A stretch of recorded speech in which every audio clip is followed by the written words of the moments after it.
Narito ang isang ganap na bagong kuwentong Filipino na mas melodramatiko, mas buo ang mga twist, at nakasulat ng tuloy-tuloy sa estilong teleserye.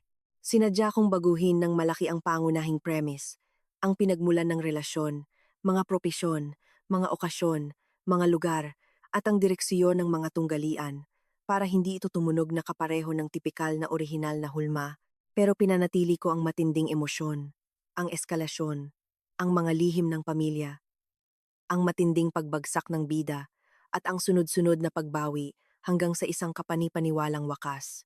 Sa gabing dapat sana'y magsimula ang bagong buhay ko, doon pala tuluyang guguho ang lahat ng pinaniwalaan ko tungkol sa pag-ibig, pamilya, at sarili kong pangalan. Ang buong akala ko noon, kapag masipag ka, marunong kang magmahal, at kaya mong tiisin ang lahat para sa mga taong mahal mo, darating din ang araw na mapapasayo ang kapayapaan. Mali pala ako. Sa bansang ito kung saan ang mga tao'y kayang ngumiti habang tinutusok ka sa likod, hindi sapat ang kabutihan. Kailangan mong matutong tumayo kahit hinukayan ka na ng sariling hukay ng mga taong minsan mong tinawag na tahanan. Ako si Elisa May Villanueva, anak ng isang retiradong public school principal sa San Pablo, Laguna. Hindi ako lumaki sa yaman, pero lumaki akong may dangal. Ang tatay ko, si Hector, ay isang lalaking tahimik, pero may bigat ang bawat salita. Ang nanay ko naman, si Cora, ay mananahi na kayang bumuhay ng buong pamilya sa sipag ng dalawang kamay. Bata pa lang ako, itinuro na nila sa akin na hindi kahinaan ang magtiis, pero huwag mong hahayaang apakan ang pagkatao mo.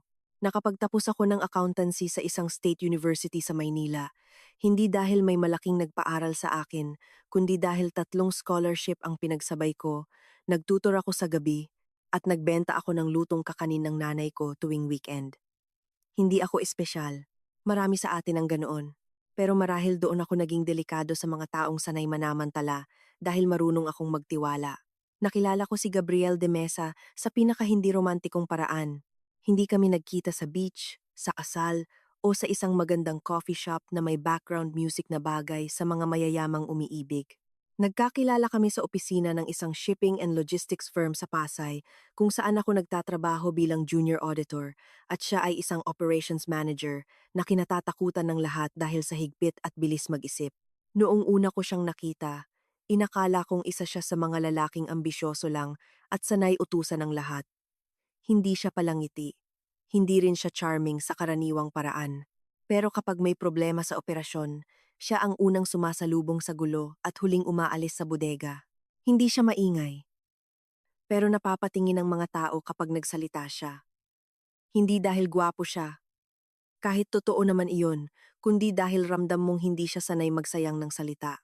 Ako ang unang nakaaway niya sa finance meeting. May hindi tumutugmang inventory report sa dalawang branch at sinabi ng accounting head na baka error lang sa encoding. Ako ang nagsabi sa harap ng lahat na hindi iyon simpleng error dahil paulit-ulit ang pattern at kung hindi iimbestigahan, baka may leakage o internal connivance. Tumingin sa akin si Gabriel na parang sinusukat kung may alam ba talaga ako o gusto ko lang magpasikat. Tinanong niya ako kung handa ba akong samahan siyang mag-audit sa bodega ng 10:00 ng gabi dahil doon lumalabas ang tunay na kilos ng mga tao. Sumagot ako ng oo kahit nanginginig ang tuhod ko.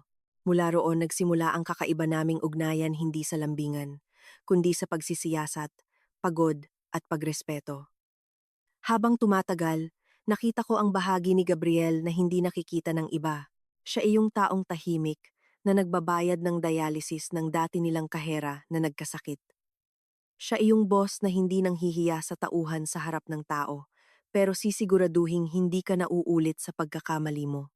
Siya ay yung lalaking umuuwi ng 10 oras ng gabi sa ancestral house nila sa Parañaque, pero mas pipiliing matulog sa opisina kaysa makisalo sa hapag kung naroon ang madrasta niyang si Celeste at ang anak nitong si Marco, na parehong akala mo'y ipinanganak para iparamdam sa lahat na wala kang karapatang huminga sa parehong silid nila.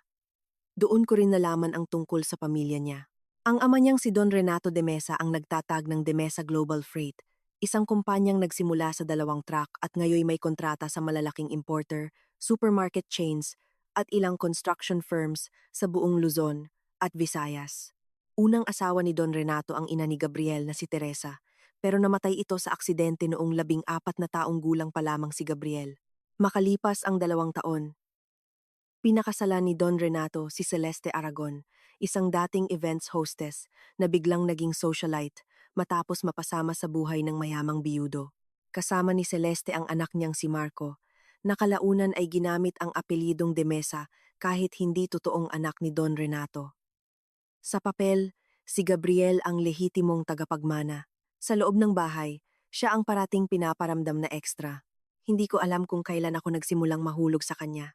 Marahil noong gabing nasiraan ako ng sasakyan pa uwi at hindi niya ako binigyan ng sermon, bagkus tahimik niya lamang itinulak ang kotse ko habang umuulan. O noong dinalhan niya ng gamot ang tatay ko nang maospital ito kahit hindi ko iyon hiningi. O noong minsan, matapos ang isang mahirap na quarter-end closing, inabutan niya ako ng lugaw sa pantry at sinabing, hindi medalya ang pagpupuyat kung bumibigay na ang katawan mo. Baka nga sa maliit na mga bagay nagsisimula ang pinakamapanganib na pag-ibig, hindi sa mga pangakong malalaki, kundi sa pakiramdam na may isang taong nakakapansin kapag unti-unti ka nang napapagod. 2 taon matapos kaming maging malapit, doon niya ako niyaya sa unang pagkakataon na hindi tungkol sa trabaho. Hindi iyon candlelight dinner. Hindi iyon hotel rooftop. Dinala niya ako sa maliit na karinderya sa tabi ng old church sa Binondo matapos ang isang site inspection. Kinain namin ang pinakamasarap na mami na natikman ko at doon niya inamin na takot siyang maging katulad ng ama niyang magaling magtayo ng negosyo pero mahina pagdating sa pagpili ng mga taong papapasukin sa bahay at sa puso. Sinabi ko sa kanyang takot din akong masayang ang lahat ng pinaghirapan ko dahil lang sa maling taong mamahalin. Tumingin siya sa akin ng diretsyo at sa unang pagkakataon, walang depensa ang mga mata niya. Baka pwede tayong matakot ng magkasama, sabi niya. Doon ako natalo. Ang relasyon namin ay hindi agad alam ng lahat. Hindi dahil ikinahihiya niya ako, kundi dahil sa kumpanya pa lang, ramdam na niya ang mga matang naghihintay ng mali. Nang tuluyan niyang ipaalam sa ama niya na may nililigawan siya, hindi ako ang unang reaksyon. Ang unang sinabi ni Don Renato ay, sino ang pamilya? Para bang hindi sapat na ako mismo ang tao? Para bang kailangan munang malaman kung anong apelyido ang dala ko bago mapagpasyahang karapat-dapat ba akong mahalin ng anak niya? Ngunit nagpakita ako ng maayos, nagsalita ng malinaw, at hindi ako nagpabihag sa kinang ng mansion nila sa Parañaque. Ang problema, hindi si Don Renato ang pinakamahirap kumbinsihin, si Celeste iyon. Sa unang hapunan naming magkakasama, ngumiti siya sa akin na parang mabait na tita. Tinawag niya akong Hija. Pinuri ang aking edukasyon. Tinanong pa kung marunong ba akong mag-host ng formal dinner at kung nakakasabay ba ako sa certain circles. Ngunit sa ilalim ng malaseda niyang boses, ramdam ang talim. Noong tumayo ako para tumulong sa kusina, sinundan niya ako roon at bumulong, walang masama sa pag-angat ng buhay, Elisa. Ang tanong, hanggang saan ka aabot bago mo amining hindi ka talaga para rito? Hindi ko iyon sinabi kay Gabriel. Anyo na napo. Anyo na napo. Hindi ko gustong maging dahilan ng isa na naman nilang away. Akala ko noon, kaya kong manalo sa kanya sa pagiging disente. Hindi ko pa alam na may mga taong hindi nilalabanan sa kabutihan dahil ginagamit nila iyon laban sa'yo. Makalipas ang ilang buwan, pinakilala ako ni Gabriel sa mas malawak na mundo ng pamilya nila, mga charity gala, corporate anniversary, golf luncheons, fundraisers, at mga party na mas maraming lihim kaysa bisita. Doon ko nakilala si Sabrina Alonte, ang anak ng isang shipping magnate na matagal nang ipinapareha kay Gabriel ng mga taong mahilig magdikta ng kapalaran ng iba. Maganda si Sabrina, eleganteng kumilos at matalas ang dila. Hindi siya lantad na masama, mas delikado siya roon. Siya iyong uri ng babaeng kaya kang yakapin sa harap ng kamera at sirain ang pangalan mo pagtalikod. Nararamdaman ko agad na hindi lang ako simpleng hindi niya gusto. Tinitingnan niya ako na parang ako ang hadlang sa isang deal na dapat ay matagal nang naisara. Nang mag-propose si Gabriel sa akin sa mismong lumang silid-aklatan ng bahay ng mga magulang ko sa Laguna, habang naroon ang nanay at tatay kong parehong umiiyak, naniwala akong sapat na iyon para pagaanin ang lahat. Sabi ko sa sarili ko, mahal niya ako, nirerespeto ako, at handa siyang ipaglaban ako ano pa ba ang dapat kong ikatakot. Tinanggap ko ang singsing na hindi pinakamalaki, hindi pinakakumikinang, pero may bigat ng tunay na pagpili. Niyakap ako ng nanay ko at bumulong. Anak, ang tunay na laban magsisimula pagkatapos ng oo. Ngumiti lang ako noon. Hindi ko pa lubos na nauunawaan. Nagsimula ang mga pagbabanta sa paraang hindi agad mapatutunayan. May nawawalang file sa opisina at sa akin itinatanong. May biglang maling remittance na ang access daw ay account ko. May email na tila galing sa akin na may bastos na sagot sa isang kliyente. Sa kabutihang palad, mahusay ako sa dokumentasyon at maingat ako sa trail ng trabaho, kaya napatunayan ko agad na may nanggagaya sa credentials ko. Si Gabriel ang unang nag-init ang ulo at gusto nang magsagawa ng internal investigation. Pero pinigilan iyon ni Don Renato dahil baka raw makaapekto sa reputasyon ng kumpanya. Reputasyon. Palaging reputasyon. Sa bahay ng mga demesa, mas mahalaga ang reputasyon kaysa katotohanan hanggang ang kasinungalingan ay hindi na kayang itago. Ang engagement party namin ang unang malaking yugto ng kahihiyan na ipinlano nila para sa akin. Ginawa iyon sa isang hotel sa Makati, Marangya, puno ng mga politiko, negosyante, at media people na kunwari kaibigan ng pamilya. Habang nasa entablado kami ni Gabriel para sa toast, biglang lumabas sa LED screen ang isang video. Nandoon ang mukha ko, o ganoon ang akala ng lahat. Kasama ang isang lalaking hindi ko kilala sa isang condo room, tumatanggap ng sobre ng pera at tila nag-uusap tungkol sa pagpasok sa Demesa family. Napuno ng bulungan ang buong ballroom. Narinig ko ang isa sa mga tita ni Celeste na nagsabing, "Ah, kaya pala, nanginginig ang buong katawan ko." Alam kong hindi ako iyon. Pero napakalinis ng pagkakagawa ng video. Maging ang boses ay halos kahawig ng sa akin. Tumingin ako kay Gabriel at sa isang segundo, doon ako pinakanatakot. Hindi dahil galit siya, kundi dahil nakita ko sa mga mata niya ang sakit ng taong gustong magtiwala, pero biglang nilunod ng duda sa harap ng lahat. Hindi ako pinagtanggol ni Celeste. Nagkunwari pa siyang himatayin. Si Sabrina ang lumapit kay Gabriel na parang siya ang may karapatang umalalay sa kanya. Ngunit sa araw ding iyon, unang nakita ng lahat kung gaano katigas ang likod ng lalaking minahal ko. Hinawakan niya ang kamay ko at sa harap ng lahat, sinabi niyang hindi matutuloy ang party dahil may malinaw na sabotahe. Hindi niya ako iniwan sa stage. Hindi niya ako pinahiya sa mikropono. Ngunit sa gabing iyon, pag-uwi namin, nagtanong siya sa akin ng isang pangungusap na parang kutsilyo. May bahagi ba ng buhay mo na hindi mo nasabi sa akin? Hindi iyon akusasyon. Mas masakit, iyon ang pagsusumamo ng taong ayaw masira ang sariling paniniwala. Naghiwalay kami ng ilang araw matapos noon. Hindi dahil ayaw na namin, kundi dahil ang tiwala, kapag niyanig sa maling sandali, kailangan ng katahimikan bago muling tumayo. Bumalik ako sa Laguna. Hindi ako pinaluhod ng mga magulang ko sa hiya. Sa halip, tinuruan nila akong huminga. Sinuri ko ang video kasama ang dati kong propesor sa digital forensics na tinulungan ko noon sa auditing project. Doon namin napatunayang deepfake iyon, gumagamit ng mukha ko mula sa social media at boses na binuo mula sa recordings sa company meetings. Nang dalhin ko ang findings kay Gabriel, nakita ko ang galit sa mukha niya hindi laban sa akin, kundi laban sa katotohanang may kayang gumawa noon sa loob mismo ng bilog na pinakamalapit sa kanya. Doon nagsimula ang lihim naming pakikipaglaban. Hindi na ako ang simpleng fiancé na susubok makisama sa mayamang pamilya. Naging bahagi ako ng isang mas malalim na pagsisiyasat sa mga demesa. Sa tulong ng isang IT consultant na kaibigan ni Gabriel at ng pinsan kong si Jonas na mamamahayag sa isang digital news platform, unti-unti naming nakita ang pattern ng mga anomalya sa ilang contracts ng kumpanya, overpricing sa event logistics, ghost suppliers, at shell corporations na umuugnay sa isang events and procurement network na malapit kay Celeste at sa kanyang kapatid na si Mando Aragon. Nakakagimbal pero hindi pa sapat para durugin sila. Kailangan naming maging maingat dahil kapag ang kalaban mo ay sanay magkunwari sa harap ng publiko, hindi sapat ang totoo. Kailangan mo ring patunayang hindi ka sinisiraan lang. Habang lumalalim ang usapin, pilit namang ibinabalik ni Don Renato ang plano ng kasal para raw matahimik ang mga tsismis. Pinili namin ni Gabriel na ituloy iyon, ngunit tahimik lamang at walang magarbong handaan. Akala ko mababawasan ang ingay kapag simple, pero mali na naman ako. Sa bansang mahilig sa eskandalo, mas madaling sabihing may itinatago ka kapag pinili mong manahimik.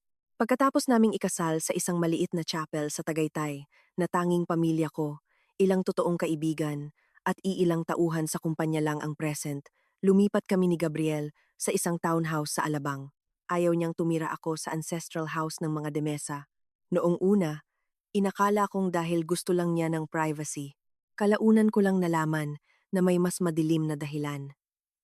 Bago pa ako dumating sa buhay niya, 2 beses na pala siyang muntik mawalan ng posisyon sa kumpanya dahil sa mga intriga sa loob ng bahay nila.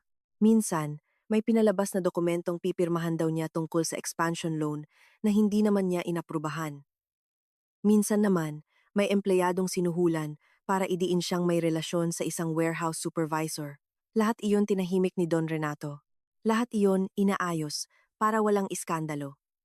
Sa madaling salita, matagal nang may gera sa pamilyang iyon. Dumating lang ako sa panahong mas gusto na nilang may mamasaker. Sa mga unang buwan ng pagsasama namin, masaya kami sa paraan ng mga ordinaryong taong natutong pahalagahan ang maliliit na tagumpay. Nagluluto ako ng tapsilog sa umaga. Siya ang naguhugas ng plato kapag walang driver at katulong. Nanonood kami ng balita habang magkatabing nakaupo sa sahig dahil hindi pa namin naayos ang sala.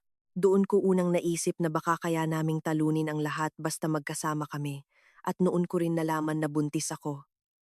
Hindi ko agad sinabi kay Gabriel. Hindi dahil ayaw ko.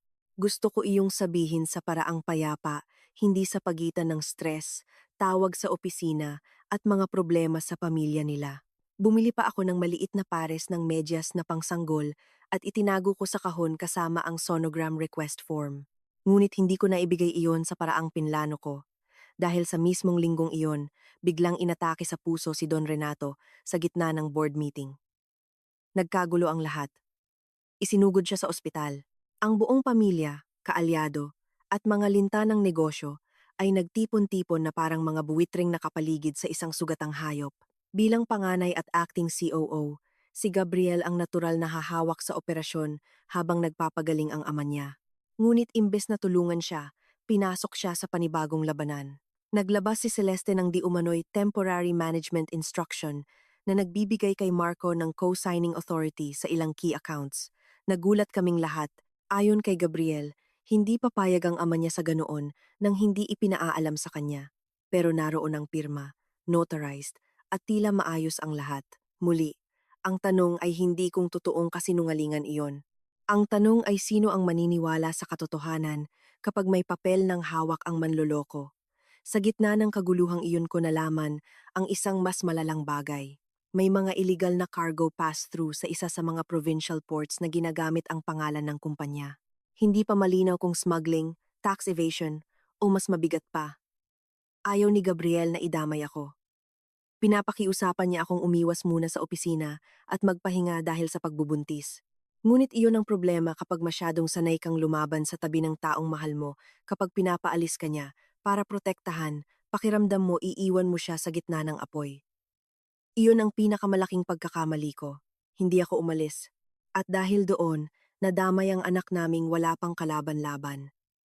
Isang gabi, habang pauwi ako mula sa klinik matapos ang prenatal check-up, biglang humarurot ang sasakyan sa service road ng SLEX.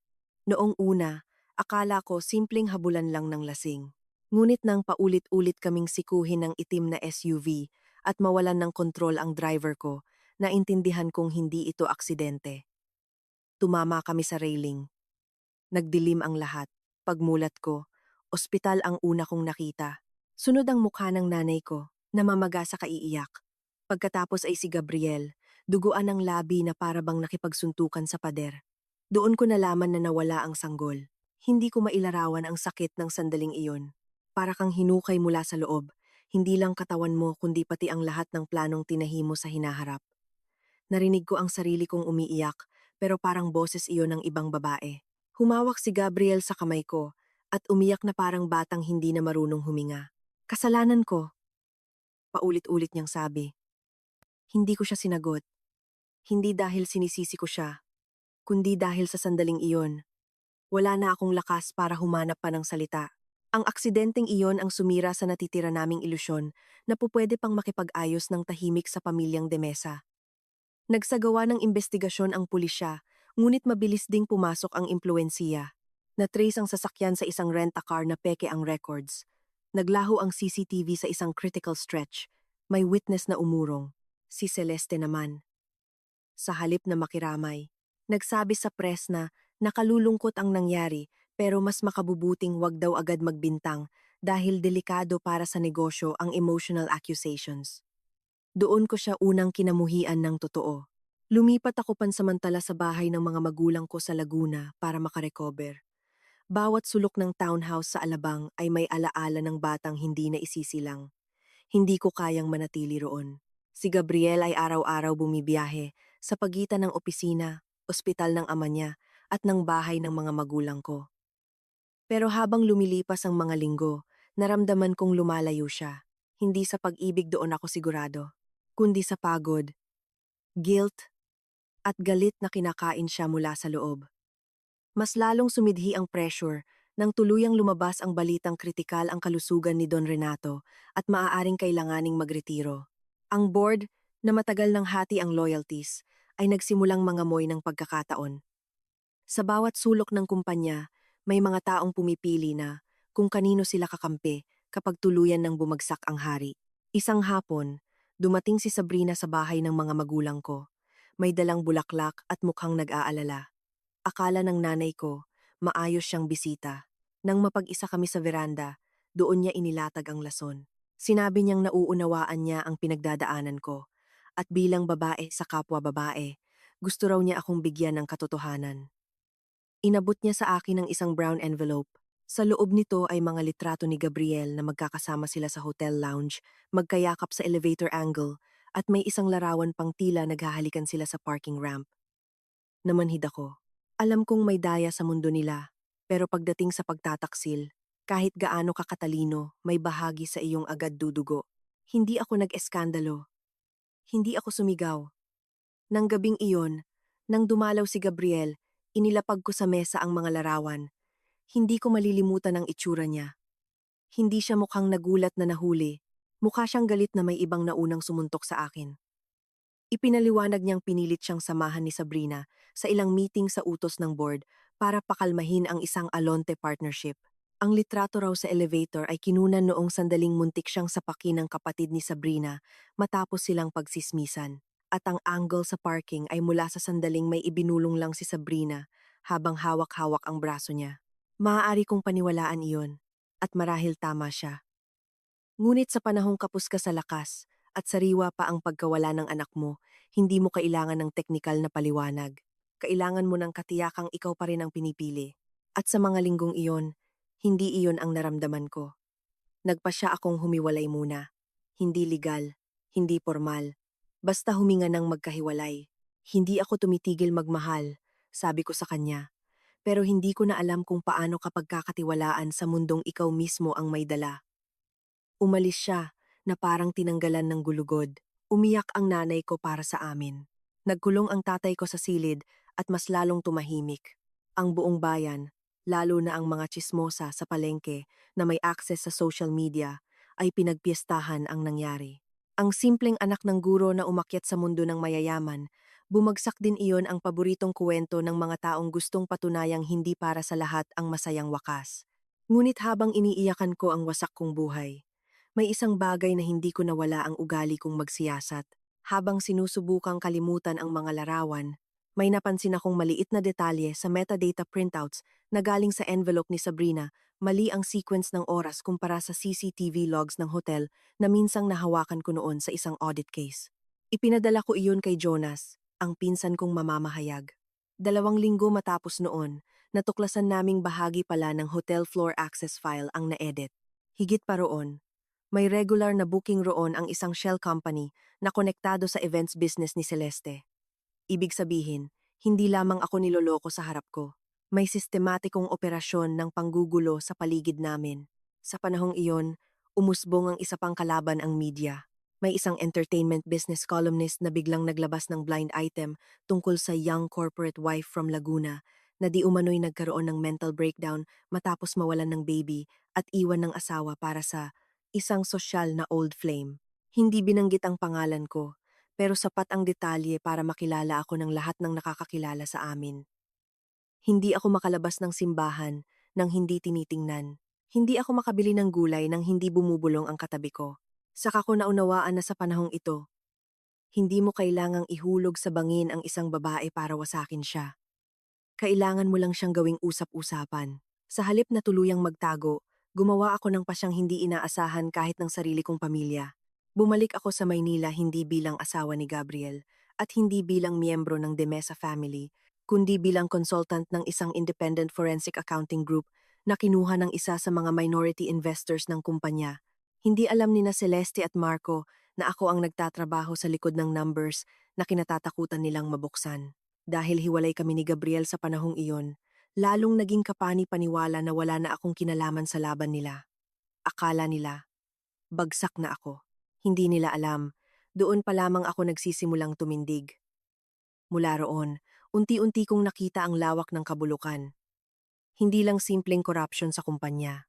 May koneksiyon ito sa political campaign logistics, sa overpriced relief deliveries noong kasagsagan ng bagyo sa Bicol, at maging sa peking warehousing contracts na ginagamit para itago ang diversion ng imported goods. Ang pinakamabigat sa lahat, lumalabas sa trail na may mga dokumentong pirmado raw ni Gabriel sa panahong nasa probinsiya siya at kasama ko sa mga petsang iyon. Ibig sabihin, hindi lang siya gustong pabagsakin, gusto siyang gawing kriminal. Namagitan muli si Gabriel sa akin sa paraang hindi ko inaasahan. Hindi sa bahay, hindi sa simbahan, kundi sa old warehouse sa Pasay kung saan kami unang nagkasamang mag-audit. Inimbitahan niya ako roon sa pamamagitan ni Jonas at muntik na akong hindi pumunta. Ngunit pagharap ko sa kanya sa madilim na bodega, nakita ko na hindi na siya ang dating lalaking tahimik na marunong kontrolin ang lahat. Payat siya, puyat, at mukhang isang maling balita na lang ang layo sa tuluyang pagsabog. Hindi siya lumuhod. Hindi siya humingi agad ng tawad. Ang sinabi niya ay, "May itinago ako sa iyo noon. Hindi dahil may ibang babae, kundi dahil ayokong madamay ka." Mula sa lumang filing cabinet, inilabas niya ang isang envelope na may mga test results, insurance claims, at police blotter abstracts mula pa sa pagkamatay ng ina niya, si Teresa. Doon ko nalaman ang unang tunay na malaking lihim ng pamilya. Ang sinasabing aksidente sa sasakyan na ikinamatay ng ina ni Gabriel, 20 taon na ang nakararaan, ay hindi pala simpleng aksidente. May indikasyon noon ng brake tampering, ngunit biglang nawala ang follow-up investigation nang makialam ang ilang taong malapit kay Don Renato. Ang mas nakakagulat, si Celeste ay malapit na pala noon sa pamilya bago pa man mamatay si Teresa. Ibig sabihin, hindi siya simpleng dumating matapos ang trahedya. Posibleng nasa paligid na siya habang buhay pa ang unang asawa. Hindi lamang iyon usaping kabit. Posibleng may mas mabigat na papel siya sa pagkawasak ng unang pamilya. Nanginig ako habang binabasa ko ang mga papeles. "Bakit hindi mo ito sinabi?" Tanong ko. Yumuko siya. Dahil wala akong matibay noon. Dahil hindi ako pinaniwalaan ng ama ko. Dahil bata pa ako nang maramdaman kong mas ligtas manahimik kaysa mabaliw kakahanap ng hustisya. Sa kauna-unahang pagkakataon, nakita ko kung gaano katagal palang bitbit ni Gabriel ang bigat na inakala kong ngayon lang nagsimula. Ang lahat ng galit, pagkontrol at desperasyon niya ay hindi lamang tungkol sa kumpanya.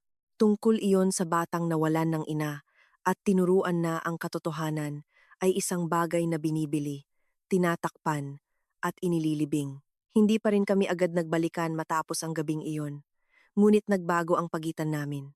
Mula sa lamat ng mag-asawang sugatan, naging muli kaming magkampi laban sa isang sistemang mas matagal na palang umiikot kaysa sa relasyon namin. Nagsimula kaming mangalap ng ebidensiya ng mas maingat. Si Jonas ang naging tulay sa ilang dating empleyado. Ang isa sa kanila, si Lito, dating driver ni Celeste, ay tumangging magsalita noong una. Ngunit nang malaman niyang hindi kami humihingi ng pera at nais lang naming maibunyag ang totoo, unti-unti siyang nagbukas. Ayon sa kanya, may ilang biyahe raw noong araw na namatay si Teresa na bigla ang pinag-utos at may kasamang mekanikong hindi niya kilala. Hindi niya matiyak ang direktang utos, ngunit malinaw na may mga bagay na pinatatakbo sa likod ng aksidente. Kasabay nito, Dumarami ang ebidensiyang nagsasabing si Marco ay hindi lamang spoiled stepbrother. Siya ang aktibong tagapagpatupad ng maruruming utos ni Celeste sa kumpanya pagpapapirma sa front suppliers, pakikipag-ugnayan sa mga tiwaling broker, at pag-aasikaso sa mga taong kailangang tumahimik. Ngunit ang pinaka-nakagigimbal na revelasyon ay dumating mula sa isang DNA test na palihim na pinagawa ni Don Renato ilang buwan bago siya inatake. Bagay na nakita namin sa personal safe niya nang tuluyang payagan si Gabriel na ayusin ang mga legal papers ng ama niya. Hindi biologically related si Marco kay Don Renato. Hindi iyon ang nakakagulat. Matagal na naming alam na stepson lamang siya. Ang nakakagulat ay ang pangalan ng posibleng ama, batay sa lumang correspondence ni Celeste si Mariano Aragon, ang dating business rival ni Don Renato, na minsang sinisi sa pagkawala ng malaking kargamento taon na ang nakararaan. Ibig sabihin, pinapasok ni Don Renato sa kanyang bahay, sa kanyang kumpanya, at halos sa kanyang mana, ang anak ng mismong lalaking maaaring nagtangkang sirain siya noon. Ngunit bakit niya hinayaang mangyari iyon? Pag-ibig? Konsensiya? Pananakot? O may nalalaman si Celeste na kayang lumamon sa kabuuan ng Demesa Empire? Habang palapit ng palapit kami sa ugat, mas lalong nagiging marahas ang mga atake sa amin. Sinira ang kotse ni Jonas. Tinakot ang nanay ko sa palengke ng dalawang lalaking nakamotorsiklo. May anonymous complaint na isinampa laban sa accounting firm na kinokonsulta ko na para bang gusto nila akong ma-blacklist sa industriya. At isang gabi, may sumubok pasukin ang lumang bahay ng mga magulang ko sa Laguna habang naroon ako. Buti na lamang at gising ang tatay ko at napatakbo niya ang aso naming si Bruno. Nang dumating ang barangay, wala na ang salarin. Ngunit may iniwang isang bagay sa gate, isang sirang pares ng medyas na pangsanggol. Hindi ko kailangang hulaan ang ibig sabihin. Hindi lang nila ako sinasaktan. Gusto nilang panatilihing buhay ang sugat ko. Doon ko unang naisip na tumakas na lang. Hindi sa duwag ako. Kundi dahil may puntong mapapaisip ka kung sulit pa bang isugal ang natitirang pamilya mo para sa isang katotohanang baka hindi rin tanggapin ng lahat. Ngunit si Hector, ang tahimik kong ama, ang nagpatigil sa akin. Umupo siya sa tabi ko isang gabi habang umuulan sa bubong. Hindi siya marunong sa malalaking talumpati. Ang sabi lang niya, kapag tumigil ka dahil sa takot, hindi ka nila patatahimikin. Masasanay lang silang kaya ka pala nilang ipaurong. Tumingin siya sa akin, ng diretsyo. Hindi kita pinalaking para maging martir. Pinalaki kita para lumaban ng may isip. Doon ko muling naalala kung sino ako bago ako naging asawa, bago ako naging target, bago ako naging balita ng mga tsismosa. Ako si Elisa, at hindi pa tapos ang kuwento ko. Namagitan muli ang kapalaran sa paraan nitong pinakamahilig sa ironya. Nagdaos ng malaking charity masquerade gala si Celeste sa isang hotel sa BGC bilang selebrasyon ng legacy and resilience ng Demesa Global Freight habang nagpapagaling si Don Renato. Mga ulol na salita para sa isang pamilyang nabubulok sa loob. Ngunit perpekto ang okasyon para sa kanila. Press, investors, socialites, at lahat ng taong gustong makiugnay sa mayaman. Iyon din ang perpektong entablado para sa amin. Sa tulong ng isang board member na sawang-sawa na sa mga anomalya ngunit takot lumantad ng mag-isa, nakakuha kami ng access sa backup server ng Event AV team. Plano namin ni Gabriel na huwag munang sumabog ng walang sapat na suporta mula sa legal side. Ngunit may sariling plano ang tadhana. Habang nagsisimula ang programa, biglang dumating sa venue si Don Renato, payat ngunit nakatayo, na tila ipinilit ang sarili kahit bawal pa. Lahat ay nabigla. Mas lalo si Celeste. Nang magsimula ang tribute video sa malaking LED screen, imbes na curated montage ng pamilya at kumpanya, ang lumabas ay mga ledger extracts, shell company maps, hotel logs, falsified supplier documents, at isang audio clip ng boses ni Marco na nagsasabing, kung madali siyang i-frame noon, mas madali na ngayon. Nasira na rin naman ang asawa. Nayanig ang ballroom. Nagkagulo. May sumigaw. May nagtangkang patayin ang screen. Ngunit nakabackup na sa lahat ng side monitors. Hindi ko iyon in-upload. Hindi si Gabriel. Hanggang ngayon, hindi ko alam kung sino ang eksaktong nag-trigger. Maaaring ang board member. Maaaring isang insider na biglang natauhan. Ngunit sa gabing iyon, hindi na maibabalik ang maskara ng mga demesa. Sa gitna ng kaguluhan, Tumayo si Don Renato sa harap ng lahat, humihingal at hinanap si Celeste. Ang mga sumunod na salita niya ay tumimo sa buong bulwagan. Ilang taon kitang pinaniwalaan. Ilang taon kong pinatahimik ang anak ko para hindi masira ang pamilya. At ngayon, nalaman kong ikaw mismo ang sumira rito mula pa noon. Hindi nagmakaawa si Celeste. Hindi siya gumuho. Ang ginawa niya ay tumawa isang mababang tawang walang hiya at sinabing kung magsasalita siya, wala ring matitirang pangalan sa kanila. Doon lumabas ang mas malalim pang katotohanan. Ayon kay Celeste, si Don Renato mismo ang may kasalanan sa unang malaking pagkawasak ng pamilya. Bago pa raw mamatay si Teresa, sangkot si Don Renato sa isang smuggling arrangement kasama ang ilang politikong protektor. Nang magbanta si Teresa na ilalantad iyon, doon daw nagsimula ang lahat ng pagtatakip. Hindi raw niya direktang pinatay si Teresa, ngunit alam daw niyang may papasok na sabotahe at pinili niyang huwag hadlangan. Sa madaling salita, pareho silang may dugo sa kamay, isa sa pagtatangka, isa sa pananahimik. Napatigil ang lahat. Pati ako'y hindi agad nakapagsalita. Si Gabriel ay parang pinunit muli sa harap ng publiko, hindi lamang bilang biktima kundi bilang anak ng lalaking hindi rin pala lubos na malinis. Sa punto sanang iyon, pupwede nang lubusang gumuho si Gabriel. Ngunit, may isa pang twist na inihanda ang gabing iyon. Mula sa likod ng bulwagan, lumapit si Lito, ang dating driver, kasama ang isang matandang babaeng matagal na naming hinahanap, si Aling Mercy, dating kasambahay ng mga Demesa noong buhay pa si Teresa. Matagal siyang nagtago sa Quezon dahil sa takot. Sa harap ng lahat, at sa presensiya ng ilang abogadong biglang naging mas interesado ng may media na. Isinalaysay niya ang nakita niya noon nag-away sina Teresa at Don Renato dahil sa mga iligal na transaksyon. Naroon si Celeste sa bahay, nang gabing iyon, kahit wala itong dapat na dahilan.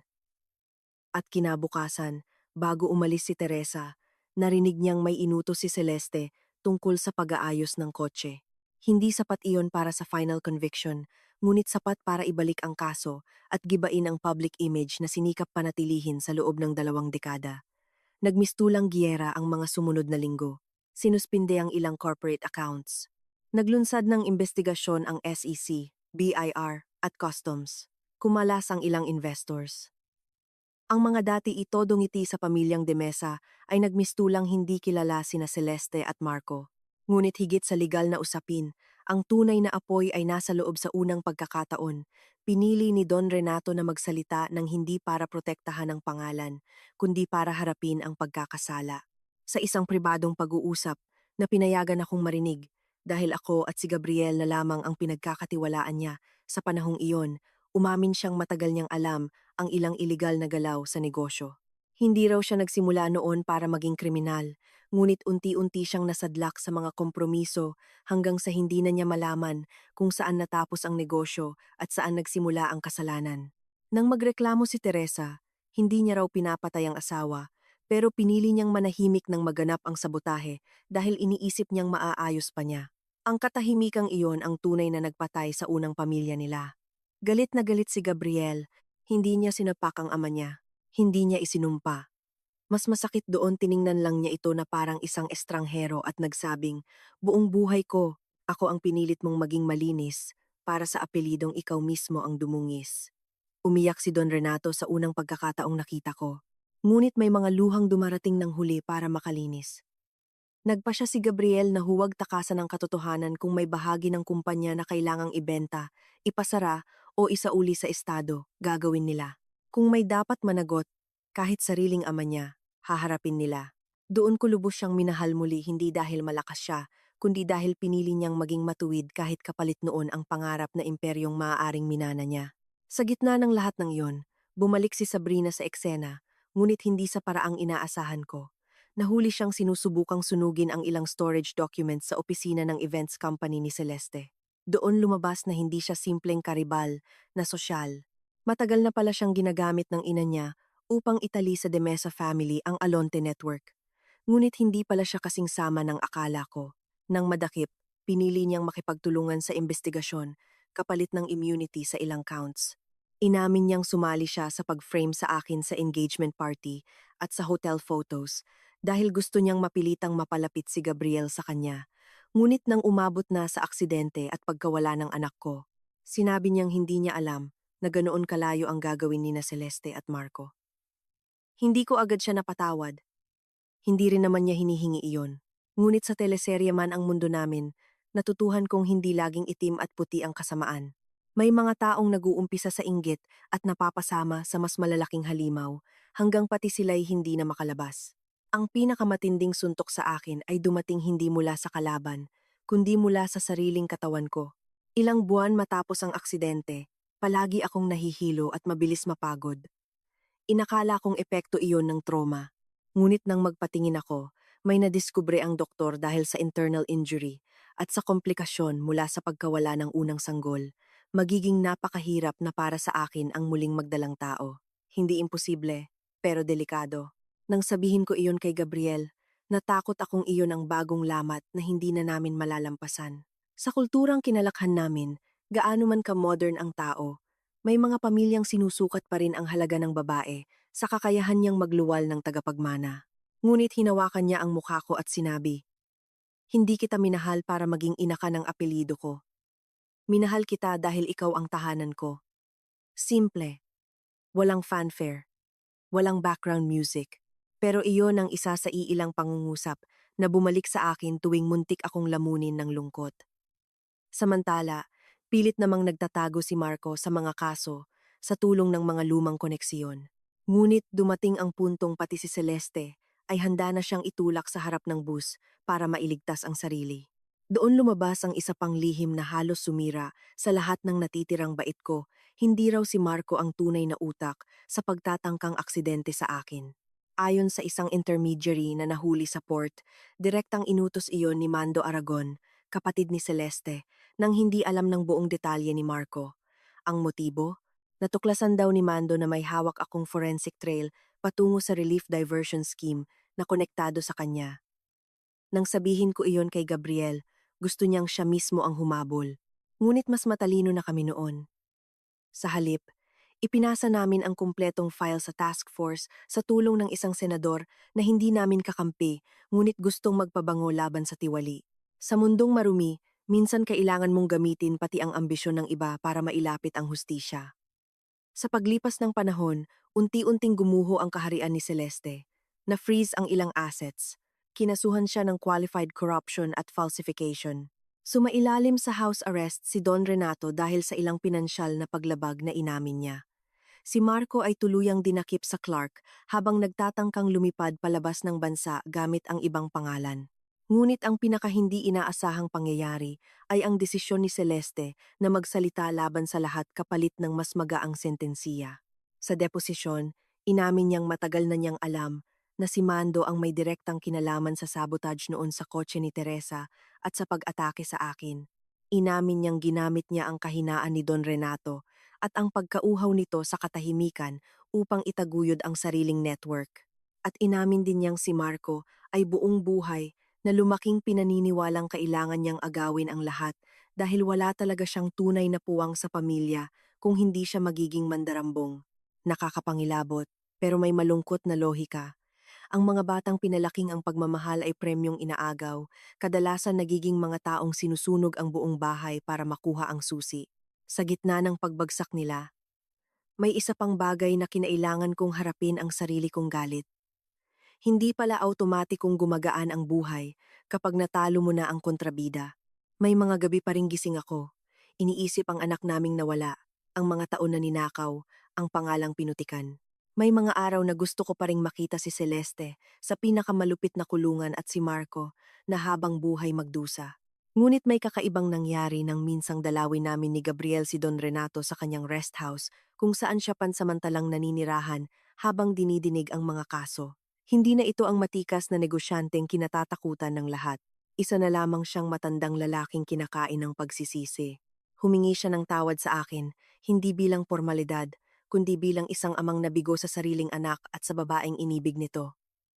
Hindi ko siya agad pinatawad, ngunit nakita ko sa mga mata ni Gabriel na hindi na niya kailangang marinig pang muli ang kasalanan ng ama para dalhin iyon. Kaya sa unang pagkakataon, pinili kong bitawan ang ilang bigat, hindi dahil karapat-dapat ang mga nagkasala, kundi dahil gusto ko nang mabuhay. Nagdesisyon si Gabriel na huwag ipagpatuloy ang dating anyo ng Demesa Global Freight.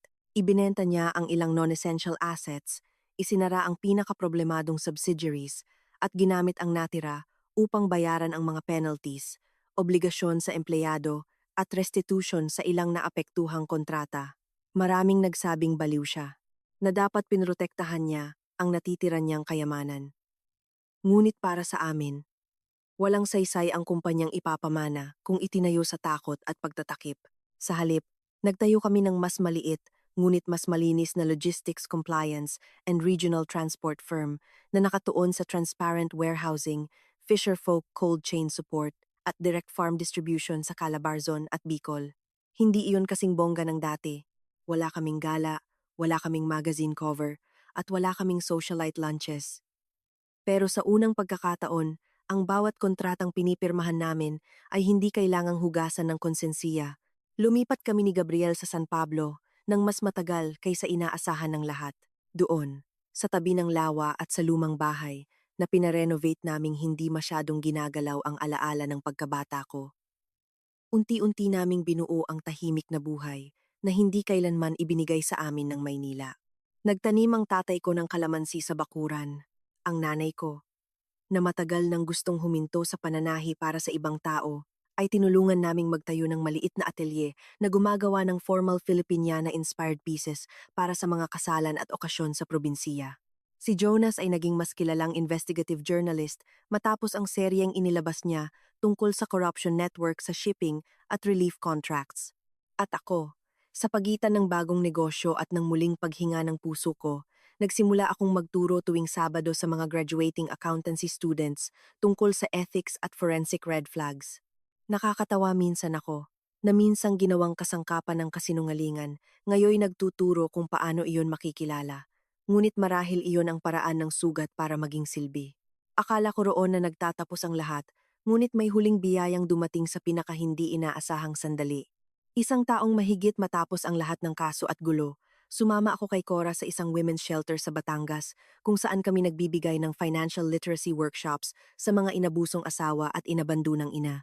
Doon ko nakilala si Mara, isang 4 na taong gulang na batang hindi halos nagsasalita at laging yakap ang kupas na stuffed rabbit. Iniwan siya ng ina sa shelter bago ito na aksidente sa pabrika at namatay makalipas ang ilang araw.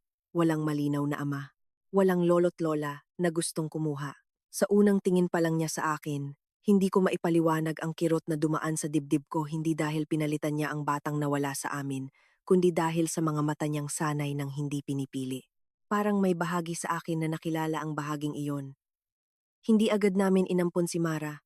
Ayaw naming gawing benda ang isang bata sa sugat naming hindi pa lubos naghihilom. Ilang buwan kaming bumisita, naglaro, nagbasa ng kuwento, at hinayaang lumapit siya sa sarili niyang bilis.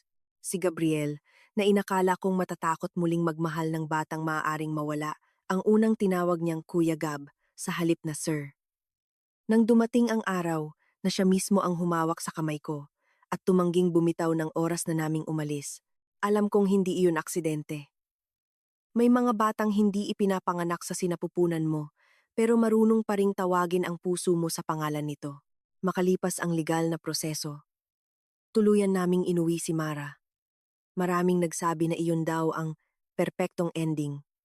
Hindi. Walang perpekto sa ending ng mga kwentong binasa sa apoy. Hindi nawala ang peklat sa katawan ko. Hindi nawala ang alaala ng unang anak naming hindi namin nayakap. Hindi rin biglang naging banal ang mundo dahil nakulong ang ilan at umamin ang iba. May mga kasong mabagal ang usad. May mga taong nakalusot sa ilang liability. May mga kaibigan at kamag-anak na biglang tumahimik nang mawala ang pera at impluwensiya. May mga gabing bumabalik pa rin ang bangungot. Ngunit may pagkakaiba ang buhay na may peklat sa buhay na walang pag-asa. Natutuhan kong hindi kailangang malinis ang nakaraan para maging totoo ang hinaharap. Sa huling pagkakataong nakita ko si Celeste, nasa korte siya, suot ang simpleng kremang blouse na malayong malayo sa dating mga designer dress niyang ipinangmamataas. Hindi na siya mukhang reyna, hindi rin siya mukhang biktima. Mukha siyang isang babaeng ubos na ang mga maskara. Habang pinapadaan siya sa koridor, nagsalubong ang mga mata namin.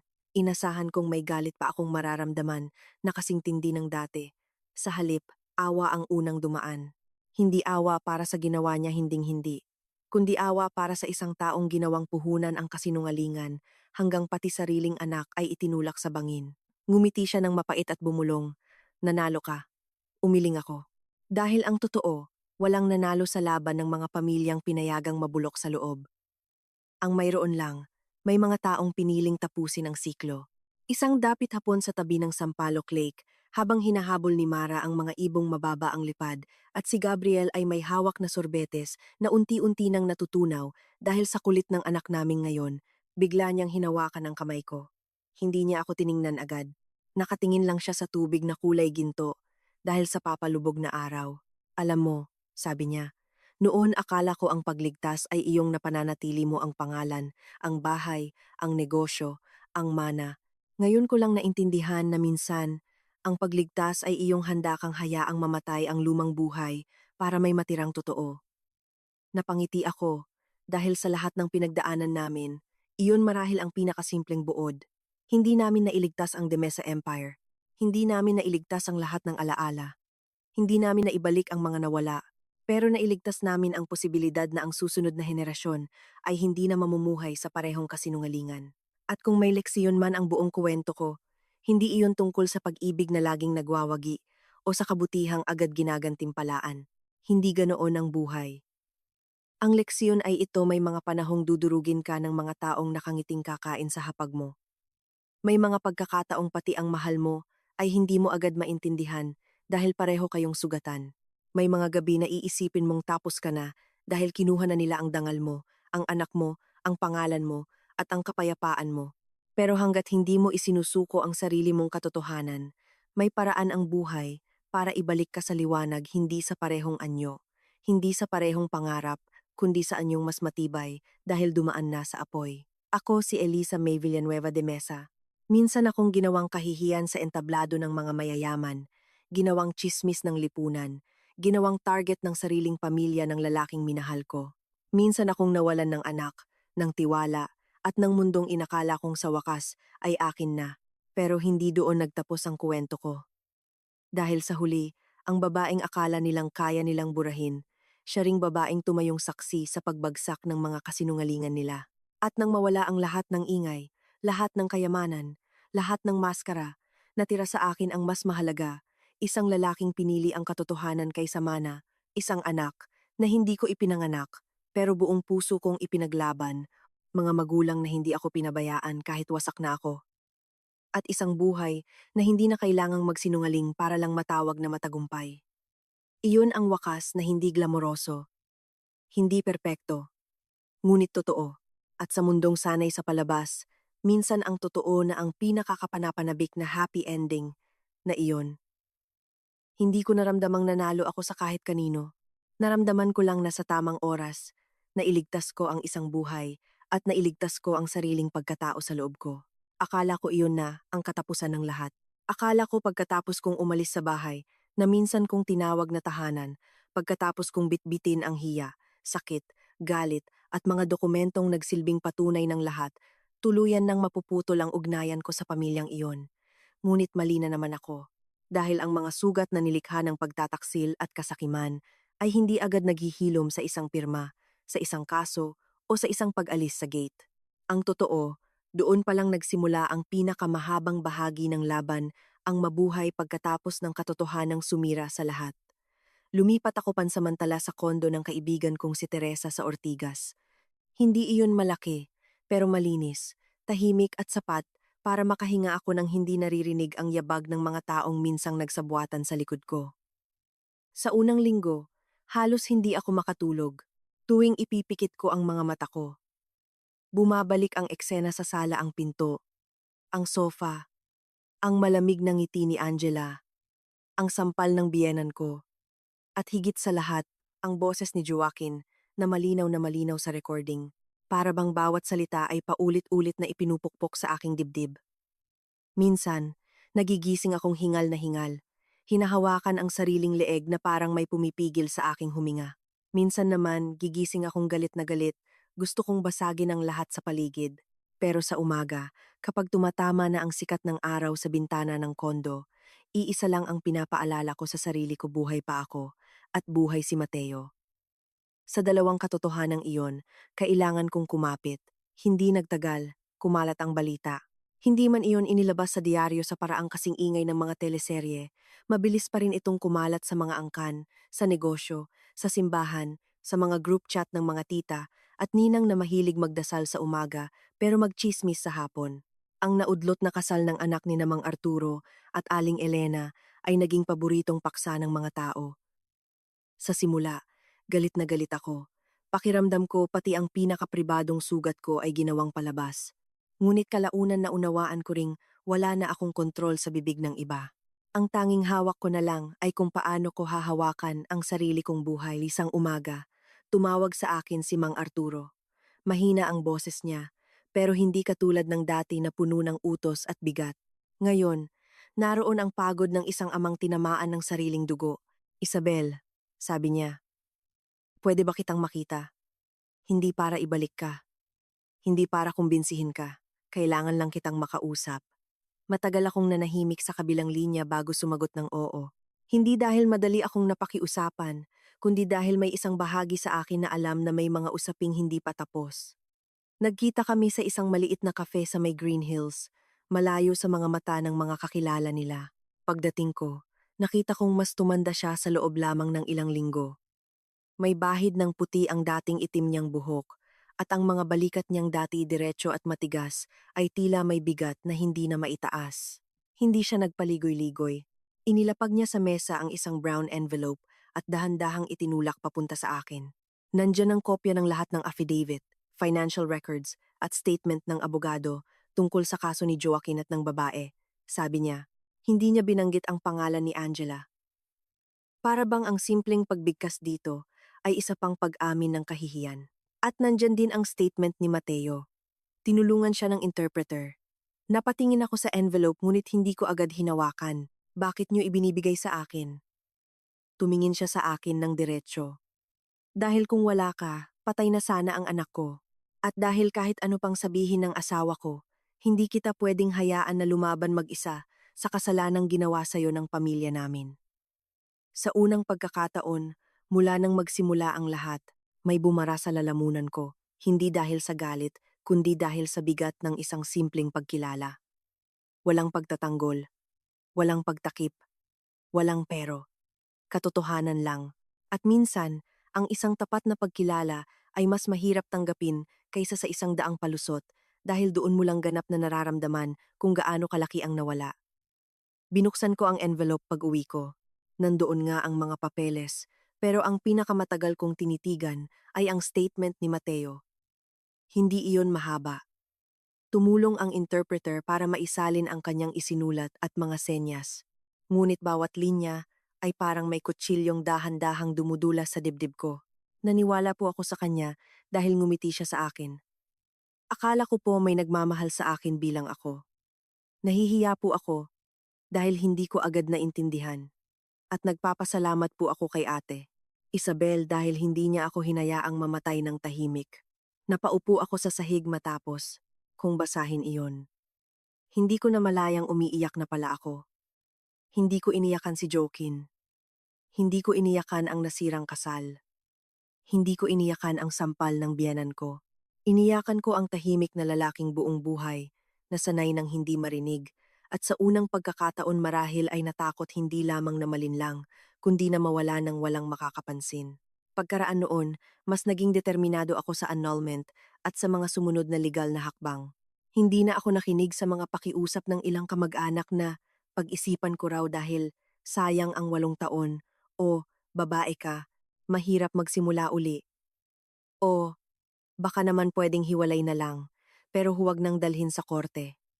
Lahat ng iyan ay pamilyar na mga salita ng isang lipunang mas pinapahalagahan ang hitsura ng buo kaysa katotohanan ng pagkabulok, ngunit wala na akong balak bumalik sa dilim para lang magmukhang maayos sa liwanag. Habang umaandar ang kaso, tuluyan nang nabunyag ang lawak ng sindikato ni Angela.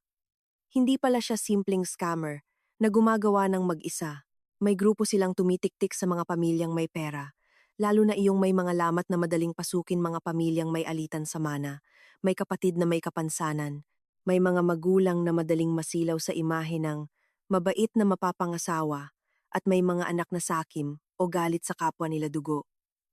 Doon sila pumapasok, doon sila dumidikit, doon sila tumataya. Sa investigasyon, unti-unti ring napatunayang hindi lamang si Joaquin ang kusang nasangkot. May utang pala siya sa ilang mapanganib na tao dahil sa mga palihim niyang investment, online sugal, at mga transaksyong itinago niya maging sa sarili niyang ama. Nang lapitan siya ng grupo ni Angela, nakita niya ang isang paraan para mabayaran ang utang at makuha pa ang parte ng pamilyang matagal na niyang kinikimkim sa isip niya. Hindi pala sapat sa kanya ang sariling bahagi. Gusto niya pati ang nakapangalan kay Mateo. At dahil ipinanganak si Mateo na pipi at bingi, buong yabang niyang inisip na siya ang pinakamahinang piraso sa bahay. Doon ko lubos na naintindihan ang isang bagay tungkol sa kasakiman. Hindi ito laging nagsisimula sa malaking kasamaan. Minsan nagsisimula ito sa simpleng inggit, sa paulit-ulit na pagtingin sa hawak ng iba, sa pag-iisip na mas bagay sa akin yan. Hanggang sa dumating ang araw na handa ka ng isakripisyo ang buhay ng kapatid mo para lang mapunta sa iyo ang hindi mo pinaghirapan. Samantala, si Aling Elena ay halos hindi ko na makita pagkatapos ng araw ng kasal. Narinig ko mula kay Mang Arturo at sa ilang kamag-anak na halos hindi na siya lumalabas ng bahay. Noong una raw, pilit pa rin niyang ipinagtatanggol si Joaquin. Kesyo nauto lang, nadala lang, napasama lang sa maling babae. Ngunit habang dumarami ang ebidensya, habang naglalabasan ang records, recordings, testimonya at mga papeles, unti-unti rin yatang nabubura ang bawat depensang kinakapitan niya. Hindi dahil bigla siyang naging makatarungan, kundi dahil wala nang matakbuhan ang pagkukunwari kapag pinapalibutan na ito ng katotohanan mula sa lahat ng direksyon. Makalipas ang 2 buwan, ako ang hindi inaasahang pinuntahan niya.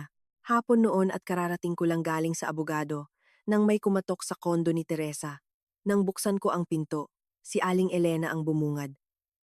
Halos hindi ko siya nakilala. Wala ang karaniwang makintab niyang buhok. Wala ang matinong postura.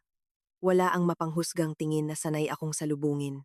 Ang nakita ko ay isang babae na parang ilang linggong hindi nakatulog ng maayos, may malalim na guhit sa ilalim ng mata at mga labi na nanginginig kahit tahimik. Nakatayo lang kami sa harap ng pinto. 2 babaeng minsang pinagbuklod ng iisang apelyido at ngayon ay pinaghihiwalay ng isang katotohanang hindi na mabubura. Ano po ang kailangan ninyo? Tanong ko. Hindi siya agad sumagot. Tumingin muna siya sa akin, saka dahan-dahang yumuko ang ulo. Hindi buong buo. Hindi dramatiko. Ngunit sapat para maramdaman kong may isang bagay na nabasag sa loob niya. Humihingi ako ng tawad, sabi niya. Paos ang boses. Hindi ko alam kung huli na. Hindi ko rin alam kung may karapatan pa ako. Pero humihingi ako ng tawad. Para akong natigilan. Hindi dahil hinihintay ko iyon. Sa totoo lang, dumating na ako sa puntong hindi ko na inaasahang kaya pa niya iyong sabihin. Ngunit nang marinig ko, hindi agad lumambot ang puso ko. Ang una kong naramdaman ay pagod. Anong ipinagsusori ninyo, ma? Tanong ko. Hindi ko na malayang naisambit ko pa rin ang dating tawag. Sa sampal? Sa pagtatakip? Sa pagpilit ninyong ituloy ang kasal? O sa katotohanan kung hindi ako umuwi ng maaga, handa ninyong hayaang mamatay si Mateo nang wala kayong sinasabi? Napapikit siya. Hindi siya sumagot agad.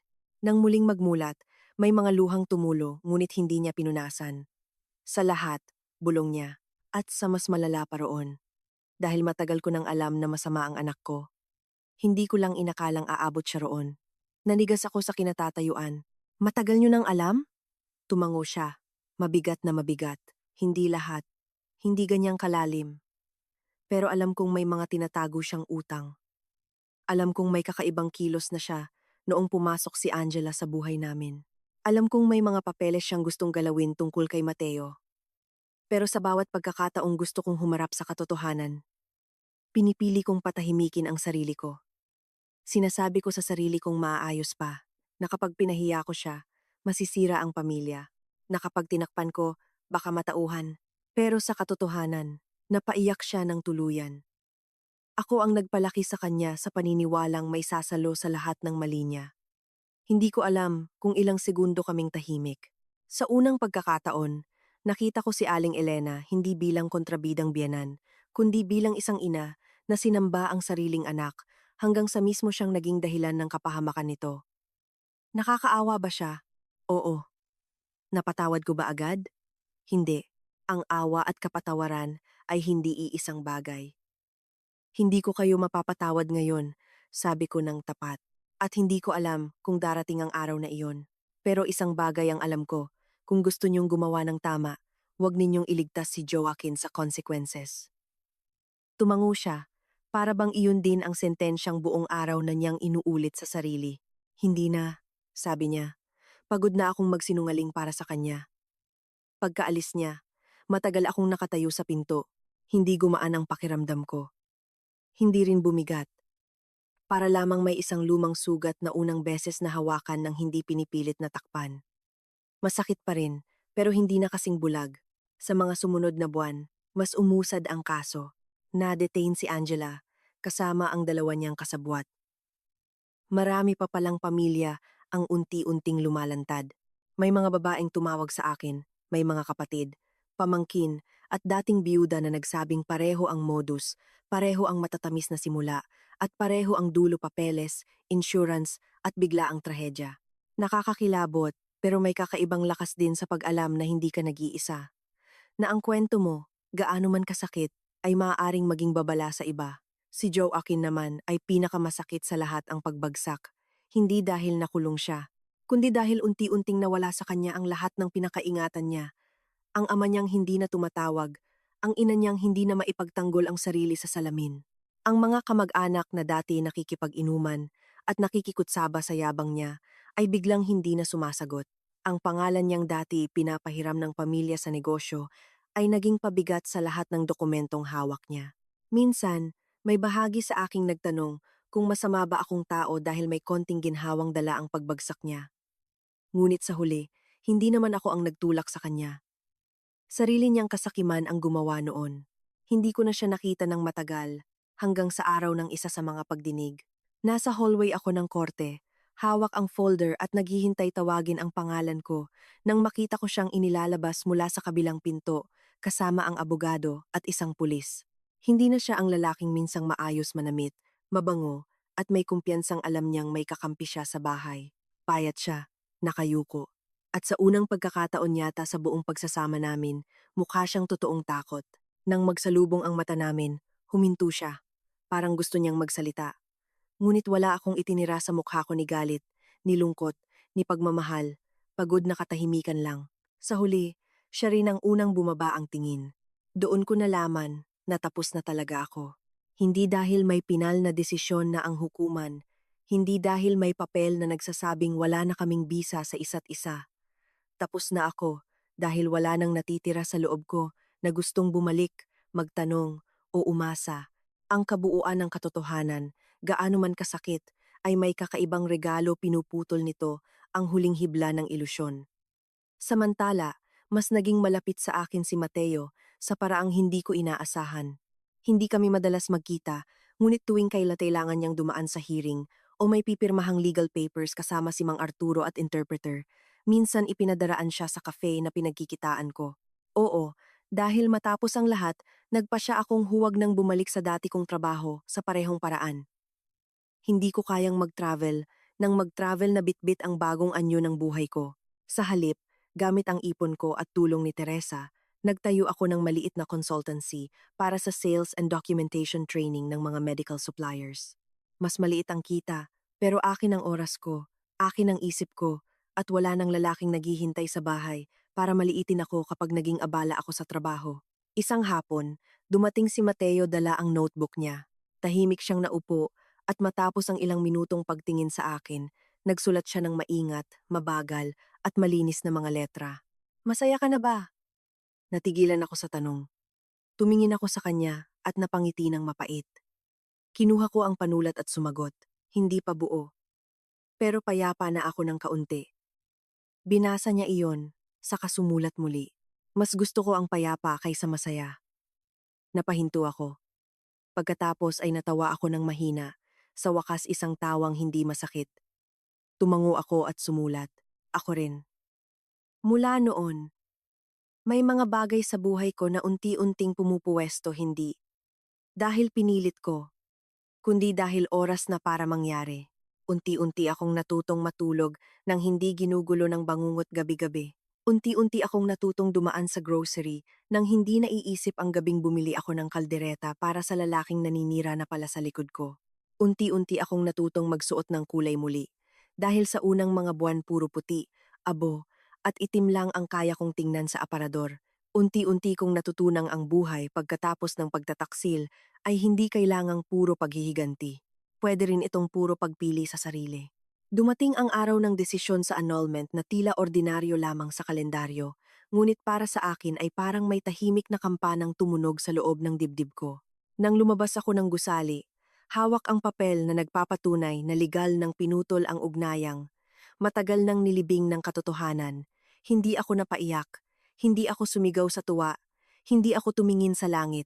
Umupo lang ako sa loob ng sasakyan ni Teresa, isinandal ang ulo sa bintana, at huminga ng napakalalim.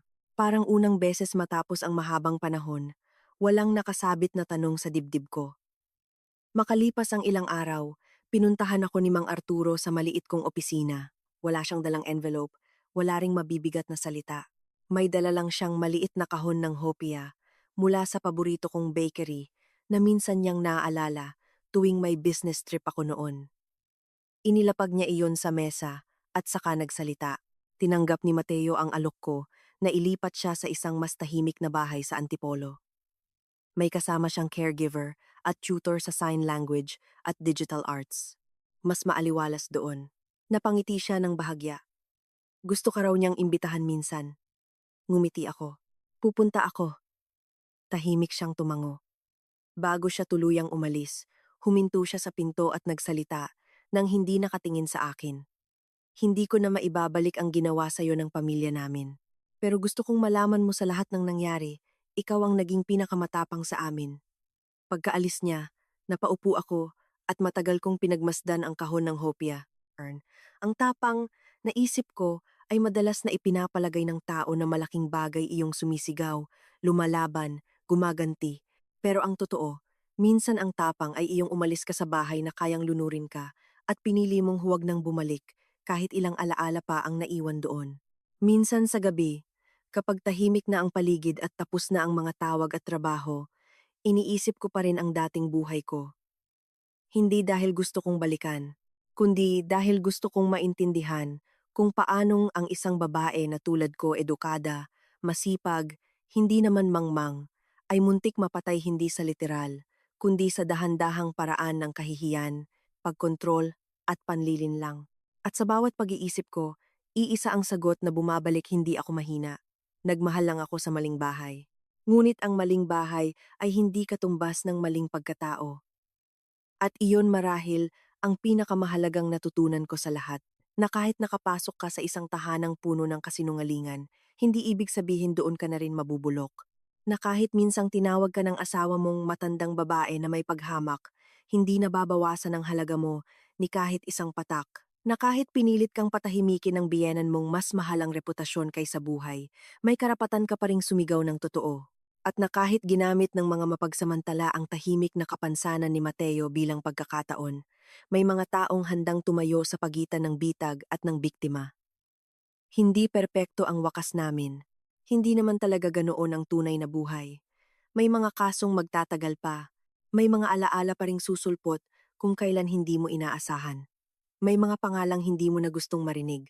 Ngunit sa bawat umaga na gumigising ako ng walang takot na umuwi sa isang bahay ng panlilinlang, sapat na iyon para sabihing nakaligtas ako. At kung may magtatanong man sa akin ngayon kung ano ang pinakamahalagang nailigtas ko sa lahat ng nangyari, hindi ko sasabihing pera, dangal, o legal na karapatan. Ang sasabihin ko ay ito na iligtas ko ang kakayahan kong tumingin sa salamin nang hindi nahihiya sa babaeng nakatingin pabalik. Dahil sa huli, si Angela ay isa lamang mukha ng kasakiman. Si Joaquin ay isa lamang mukha ng pagtataksil. Ngunit ako ang babaeng umuwi ng maaga, nakarinig ng katotohanang dapat sanay hindi ko marinig, at sa halip na lamunin ng hiya, pinili kong buksan ang ilaw sa buong bahay. At nang bumukas ang ilaw, doon nakita ng lahat kung sino talaga ang marumi. Kung gusto mo, itutuloy ko pa ito sa susunod na yugto. para lalo pang humaba at manatiling parehong tono at style. At nang akala ko'y tuluyan ng luluwag ang buhay ko, dumating ang isang tahimik ngunit mas malalim na yugto, hindi na puno ng sigaw at gulo, kundi ng katahimikan na pilit kang pinapaisip, paano ka na mabubuhay pagkatapos mong makaligtas? Hindi na ito tungkol sa pagligtas. Nakaligtas na ako. Hindi na rin ito tungkol sa paghihiganti. Naitama ko na ang dapat itama. Ito ay tungkol sa kung paano ko muling bubuuin ang sarili kong mundo mula sa mga pirasong iniwan ng sakit. Sa mga sumunod na buwan, mas naging payapa ang araw ko, pero mas naging malalim ang gabi. Kapag wala ng ingay ng trabaho, wala ng tawag, wala ng taong kailangang harapin, doon dumarating ang mga tanong. Sino na ako ngayon kung hindi na ako asawa ni Jokin? Ano ang halaga ko kung hindi na ako bahagi ng pamilyang minsan kong ipinaglaban? At higit sa lahat, kaya ko pa bang magtiwala muli? Isang gabi, habang nakaupo ako sa maliit kong opisina, napatingin ako sa salamin. Hindi ko agad nakilala ang babaeng nakatingin pabalik. Hindi dahil nagbago ang mukha ko, kundi dahil nagbago ang bigat sa mga mata ko. Dati, puno iyon ng pag-asa. Ngayon, may halo na iyong pag-iingat. Pero sa ilalim ng lahat, naroon pa rin ang lakas. At doon ko naunawaan, hindi ko kailangang bumalik sa dati kong sarili. Kailangan kong maging bago. Nagsimula ako sa maliliit na bagay. Unti-unti kong inayos ang routine ko. Gumigising ng maaga, naglalakad sa park, hinahayaan ang sarili kong makaramdam ng araw, sa balat ko isang simpleng bagay na dati kong hindi pinapansin. Nag-enroll ako sa isang short course tungkol sa business compliance at fraud prevention. Hindi dahil kailangan ko, kundi dahil gusto kong gawing lakas ang karanasan ko. Hindi ko na tinatakasan ang nakaraan. Isang araw, inimbitahan ako ni Jonas na magsalita sa isang maliit na seminar para sa mga kababaihang nakaranas ng emotional at financial abuse. Noong una, tumanggi ako. Hindi ako sanay magsalita tungkol sa sarili ko sa harap ng maraming tao, pero pinilit niya ako. Hindi mo kailangang maging perpekto para magsalita, sabi niya. Kailangan mo lang maging totoo. Sa araw ng seminar, nanginginig ang kamay ko habang hawak ang mikropono. Nakaharap sa akin ang mga babaeng may kanya-kanyang kwento, may iniwan ng asawa, may niloko sa negosyo, may ginamit ang pangalan para sa utang. Nakita ko ang sarili ko sa bawat isa sa kanila at nagsalita ako. Hindi ko pinaganda ang kwento ko. Hindi ko rin tinakpan ang sakit. Ikinwento ko kung paano ako nagtiwala, kung paano ako niloko, kung paano ako muntik mawalan ng lahat, at kung paano ako bumangon hindi dahil malakas ako, kundi dahil wala na akong ibang pagpipilian kundi piliin ang sarili ko. Tahimik silang nakinig. May mga umiyak, may mga tumango. At sa huli, may isang babae ang lumapit sa akin at sinabi, "Akala ko ako lang ang tanga. Salamat dahil pinakita mo na pwede pa palang bumangon." Doon ko naintindihan ang sakit na tinago ko noon ay hindi lamang sugat. Isa rin itong tulay para sa iba. Samantala, patuloy ang paggaling ni Mateo. Sa tuwing bumibisita ako sa kanya sa Antipolo, mas nagiging maliwanag ang mga mata niya. Mas mabilis na ang kilos ng kamay niya kapag nakikipag-usap sa sign language. Minsan, tinuturuan niya pa ako at tatawa kami kapag nagkakamali ako. Isang hapon, habang magkasama kaming nagdodrawing sa veranda, bigla siyang sumulat sa notebook niya. Hindi mo ako iniwan. Napangiti ako, kahit may kirot pa rin sa dibdib ko. Sumulat ako pabalik, hindi kita kayang iwan. Tumingin siya sa akin, saka sumulat muli. Dati, lagi akong iniiwan. Hindi ko agad nasagot iyon. Hindi dahil wala akong gustong sabihin, kundi dahil alam kong hindi sapat ang salita para punan ang mga tao ng katahimikan at sakit na dinaanan niya. Kaya sa halip, hinawakan ko ang kamay niya. Minsan, hindi salita ang kailangan. Presensya lang. Sa kabilang banda, unti-unti ring humaharap si Joaquin sa mga kaso niya. Hindi ko na sinusubaybayan ang bawat detalye. Pero paminsan-minsan, may naririnig akong balita na tinanggihan ang bail, na nadagdagan ang charges, na may mga bagong testigo. Wala na akong galit sa kanya. Hindi na rin awa. May isang tahimik na distansya lang, parang isang kwentong nabasa mo na at hindi mo na gustong balikan. At doon ko tuluyang natanggap, hindi ko kailangang makita siyang magdusa para matawag na kumpleto ang hustisya. Minsan, Sapat na ang malaman mong hindi ka na niya kayang saktan. Lumipas ang isang taon. Isang taon mula sa araw na muntik akong mawala sa sarili ko. Isang taon mula sa araw na pinili kong umalis sa isang bahay na puno ng kasinungalingan. At sa loob ng isang taon na iyon, hindi ako naging perpekto. May mga araw na bumabalik ang sakit. May mga gabing gusto ko pa ring umiyak ng walang dahilan. Pero mas marami na ang araw na kaya kong ngumiti nang hindi pilit. Isang umaga, habang naglalakad ako sa park, napansin ko ang isang batang tumatakbo, hawak ang kamay ng kanyang ina. Tawa siya ng tawa, walang pakialam sa mundo. Napahinto ako. Pinanood sila mula sa malayo. At sa unang pagkakataon, hindi ako nalungkot. Hindi ko na inisip ang anak na nawala. Hindi ko na inisip ang buhay na dapat sanay akin. Ang inisip ko lang ay, may ibang paraan pa pala para maging buo. Hindi lahat ng pangarap ay kailangang matupad para maging makabuluhan ang buhay. Minsan, ang mga pangarap na nabasag ang nagtuturo sa'yo kung ano talaga ang mahalaga. Pag-uwi ko, umupo ako sa mesa ko at nagsulat sa isang bagong notebook. Ako si Elisa. Hindi ako biktima. Hindi rin ako perpekto. Pero ako ang may-ari ng kwento ko. At sa bawat pahina na sinusulatan ko mula noon, hindi ko na sinusubukang baguhin ang nakaraan. Hindi ko na rin sinusubukang patunayan ang sarili ko sa kahit kanino.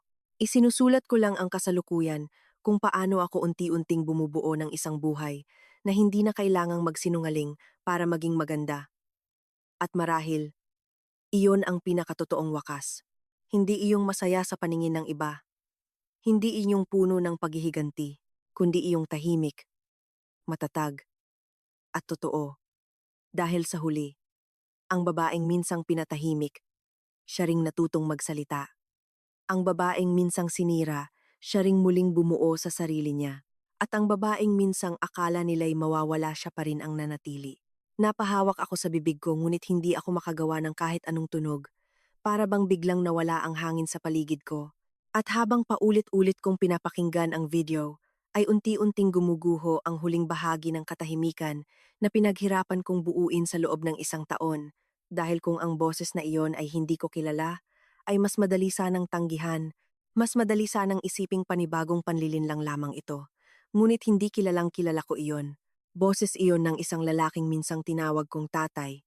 Isang lalaking sa kabila ng lahat ay naniwala akong may natitirang kabutihan.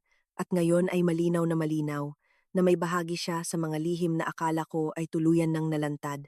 Kaya napasandal ako sa upuan at pilit kong inunawa ang bawat detalye, bawat tono, bawat pagitan ng salita. Dahil maaaring ito na ang nawawalang piraso ng palaisipan na matagal ko nang sinusubukang buuin. Ngunit kasabay nito ay ang takot na baka mali ako. Na baka may paliwanag pa. Na baka ang naririnig ko ay hindi ang buong katotohanan. Ngunit sa bawat segundo ng video ay lalo lamang lumilinaw na hindi ito basta-basta manipulasyon dahil may mga detalye na hindi kayang imbentuhin ng kung sino lamang. Mga detalyeng tanging ang mga taong nasa loob ng sistemang iyon ang makakaalam at doon ko naramdaman ang kakaibang sakit, hindi iyong galit na sumasabog, kundi iyong mabigat na unti-unting lumulubog sa dibdib. Dahil kung totoo ito, ibig sabihin, hindi pa tapos ang lahat. Ibig sabihin ang laban na akala ko ay natapos na, ay may isa pang yugto, at ang pinakamasakit sa lahat, ang taong akala kong kahit papaano, ay nagsimulang magsisi, ay maaaring bahagi pa rin ng ugat ng kasinungalingan, kaya hindi ko na malayang muling nanginginig ang kamay ko, habang pinapatay ang video, at tumitig sa walang laman na screen. At sa katahimikang iyon ay bumalik ang isang tanong na matagal ko nang inilibing hanggang saan nga ba ang kayang gawin ng isang pamilya para mapanatili ang sarili nilang mundo at ilang katotohanan pa ang kailangan kong harapin bago tuluyang matawag na tapos ang lahat. Ngunit sa pagkakataong ito ay hindi na ako ang babaeng tatakbo palayo o magtatago sa likod ng sakit dahil kung may natutunan man ako sa lahat ng pinagdaanan ko, iyon ay ang katotohanang ang katahimikan ay hindi proteksyon kundi isang kulungan. At kung gusto kong maging tunay na malaya, kailangan kong harapin kahit ang pinakamasakit na bahagi ng katotohanan, kahit pa ibig sabihin nito ay muling buksan ang sugat na akala ko ay nagsimula ng maghilom, kaya dahan-dahan kong hinawakan ang laptop, muling binuksan ang video, at sa pagkakataong iyon ay hindi na bilang isang takot na babae, kundi bilang isang taong handang malaman ang buong kwento kahit pa masira muli ang lahat dahil sa mundong ito kung saan ang kasinungalingan ay kayang magmukhang katotohanan, tanging ang lakas ng loob ang kayang maghiwalay sa dalawa at sa unang pagkakataon matapos ang mahabang panahon. Naramdaman ko na handa na akong lumaban muli, hindi para gumanti, hindi para patunayan ang sarili ko, kundi para tuluyang wakasan ang siklo ng kasinungalingan na matagal nang sumisira sa buhay ng mga taong walang kalaban-laban.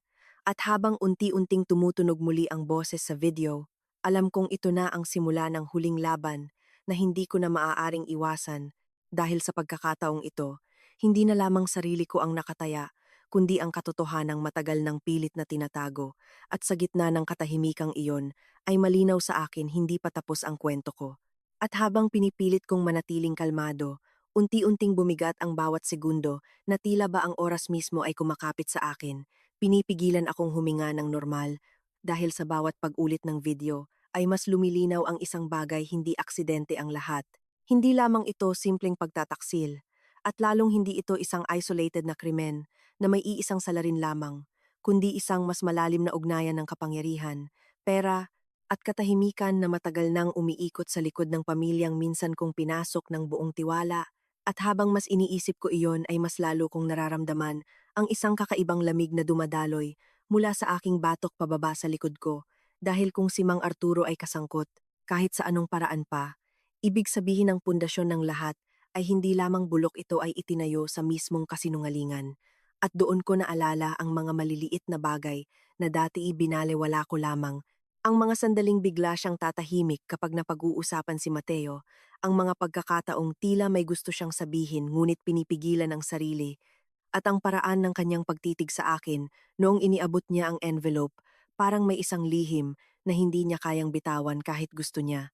At sa puntong iyon ay hindi ko na kayang magpanggap na wala akong alam, kaya agad kong kinuha ang telepono ko at tinawagan si Jonas, kahit 10 oras na ng gabi. Dahil alam kong siya lamang ang may kakayahang tumingin sa sitwasyon na ito nang hindi dinadala ng emosyon. At nang sagutin niya ang tawag ay hindi na ako nagpaligoy-ligoy pa. Sinabi ko agad ang tungkol sa video, ang boses, ang usapan, at ang pangalan na hindi ko inaasahang maririnig. At sa kabilang linya ay ilang segundo siyang nanahimik, isang katahimikan na mas nakakatakot kaysa anumang sagot. Bago siya huminga, ng malalim at nagsabi ng isang pangungusap na lalong nagpabigat sa dibdib ko. Kung totoo yan, hindi lang pamilya nila ang involved, mas malaki pa dyan. At sa sandaling iyon, ay tila may pinto na biglang bumukas sa harap ko. Isang pintong matagal ko nang pinipiling, hindi buksan dahil sa takot kung ano ang matatagpuan ko sa loob. Ngunit ngayon ay wala na akong pagpipilian kundi pumasok dahil kung iiwan ko ito, hindi lamang ako ang mananatiling bihag ng katotohanan, kundi pati ang mga susunod pang taong maaaring maging biktima ng parehong sistema. Kaya kahit nanginginig ang kamay ko, ay pinilit kong mag-isip ng malinaw. Pinilit kong ibalik ang sarili ko. Sa dati kong estado ang babaeng hindi lamang umiiyak sa problema, kundi hinahanap ang pinagmulan nito. At doon ko naalala ang mga dokumentong minsang ibinigay sa akin ni Mang Arturo, ang mga papeles na inakala kong simpleng ebidensya lamang laban kina Joaquin at Angela, ngunit maaaring may mas malalim pang koneksyon kung susuriin ng mabuti. Kaya agad kong kinuha ang envelope, isa-isang inilatag ang lahat sa mesa, at sinimulang ikumpara ang mga petsa, pangalan, at transaksyon sa narinig ko sa video. At habang lumilipas ang oras, ay unti-unting nagkakaroon ng pattern ang lahat mga pangalan ng kumpanya na paulit-ulit lumilitaw, mga petsa na tumutugma sa mga biyahe ni Angela, at higit sa lahat, isang account na hindi ko agad napansin noon dahil nakapangalan ito sa isang third-party foundation. Ngunit nang i-cross-check ko ay may direktang link ito sa isa sa mga charity events na pinangunahan ni Mang Arturo ilang taon na ang nakalipas. At doon tuluyang bumagsak ang huling piraso ng pagdududa sa isip ko. Dahil hindi na ito coincidence, hindi na ito simpleng pagkakamali, kundi isang malinaw na indikasyon na ang lahat ay konektado sa isang mas malaking operasyon na gumagamit ng imahe ng kabutihan bilang panakip sa mga transaksyong hindi dapat makita ng publiko. At sa sandaling iyon ay napapikit ako ng mahigpit, hindi para tumakas, kundi para tanggapin ang bigat ng katotohanang iyon. Dahil alam kong mula sa puntong ito ay wala nang babalikan, wala nang simpleng buhay na pwede kong piliin, at wala nang paraan para hindi ko harapin ang susunod na mangyayari. Kaya nang muling magmulat ang mga mata ko ay isa na lamang ang malinaw sa akin, kung may natitira pang lihim, ako ang maglalabas nito. Kahit pa ang kapalit ay muling pagwasak sa katahimikan na pinaghirapan kong buuin. Dahil sa pagkakataong ito, hindi na sapat ang makaligtas. Kailangan ko nang tapusin ang kwento hanggang dulo. At hindi pa man tuluyang humuhupa ang bigat sa dibdib ko, naramdaman ko na parang may isa pang puwersang nagtutulak sa akin pasulong, isang tahimik ngunit matinding paalala na hindi ko na maaaring ihinto ang lahat sa gitna lamang ng katotohanan, dahil ang kalahating katotohanan ay isa ring uri ng kasinungalingan. At kung hahayaan ko itong manatiling ganoon, wala ring magbabago sa mundong halos muntik nang pumatay sa akin at kay Mateo. Kaya sa kabila ng pagod, sa kabila ng takot, pinili kong ipagpatuloy ang pagsisiyasat na ito, hindi bilang isang biktima, kundi bilang isang taong may pananagutan sa katotohanang nalaman niya. At habang sinusuri ko pa ang mga dokumento, ay lalo kong napapansin ang mas maliliit na detalye na dati parang walang halaga, mga numerong hindi tugma, mga pirma na tila minadali, at mga pangalan ng beneficiary na paulit-ulit lumilitaw sa iba't ibang proyekto. At sa bawat pagkakatuklas, ay mas lalong lumilinaw na ang charity foundation na iyon ay hindi lamang simpleng organisasyon, kundi isang daluyan ng pera, impluensya, at kapangyarihan na dumadaloy sa ilalim ng isang malinis na imahe. At doon ko naalala ang mga event na minsan kong nadaluhan bilang asawa ni Joaquin, ang mga gabing puno ng ilaw, ng mga ngiti, ng mga papuri, at ng mga pangakong para sa kabutihan. At ngayon ay tila bawat alaala ay may ibang kahulugan na. Dahil sa likod ng bawat toast at bawat palakpakan ay maaaring may transaksyong itinatago, at ang pinaka nakakatakot ay kung gaano kadaling naloko ang lahat kasama na ako, kaya napahawak ako sa noo ko at pilit inayos ang paghinga ko, dahil alam kong hindi sapat ang emosyon para labanan ang ganitong uri ng sistema. Kailangan ko ng ebidensya, kailangan ko ng plano, at higit sa lahat kailangan ko ng tamang oras. Kaya muli kong tinawagan si Jonas, at sa pagkakataong iyon ay mas malinaw na ang boses ko, mas buo ang desisyon ko, at nang marinig niya ang mga bagong detalye, ay agad niyang sinabi na kailangan naming mag-ingat, dahil kung tama ang hinala namin, ang mga taong kasangkot dito ay hindi basta-basta, at maaaring hindi lamang reputasyon ang nakataya kundi pati buhay. At sa sandaling iyon ay muling sumagi sa isip ko ang gabing muntik nang mawala si Mateo. Ang takot, ang dugo, ang katahimikan na halos pumatay sa kanya. At doon ko naramdaman ang kakaibang lakas na bumalik sa loob ko. Dahil kung nalampasan namin iyon, hindi ko hahayaang masayang lang ang lahat sa takot. Kaya kahit may kaba, ay tinanggap ko ang posibilidad na ito ang magiging pinakamapanganib na hakbang sa buong buhay ko.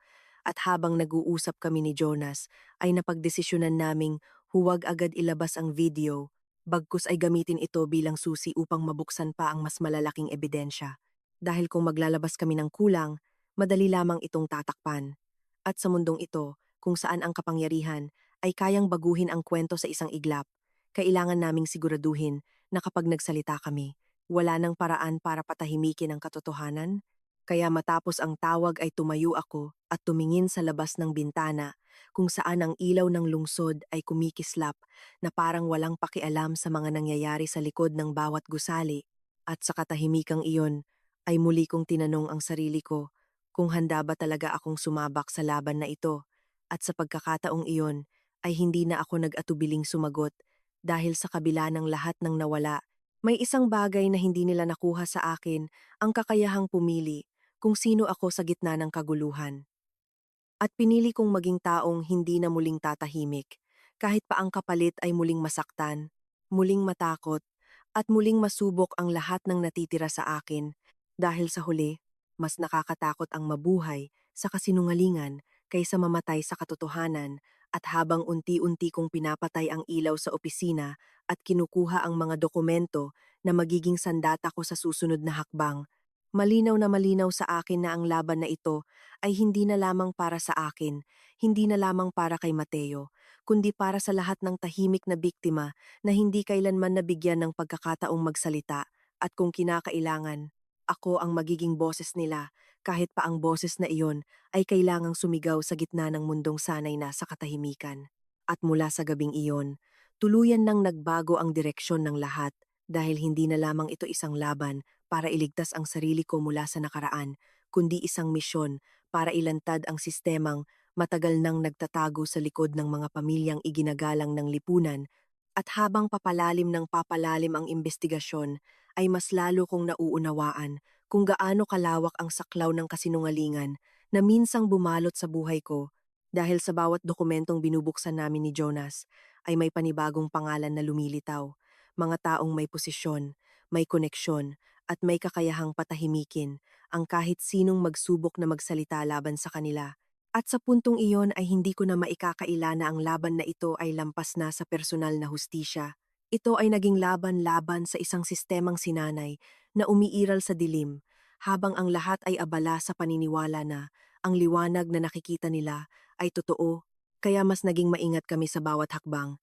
Hindi na lamang kami basta-basta kumikilos base sa emosyon, kundi sa bawat galaw ay may plano, may backup at may sapat na ebidensya na hindi kayang baligtarin ng impluensya. At sa loob ng ilang linggo ay nakapag-ipon kami ng sapat na impormasyon upang makita ang kabuuang larawan.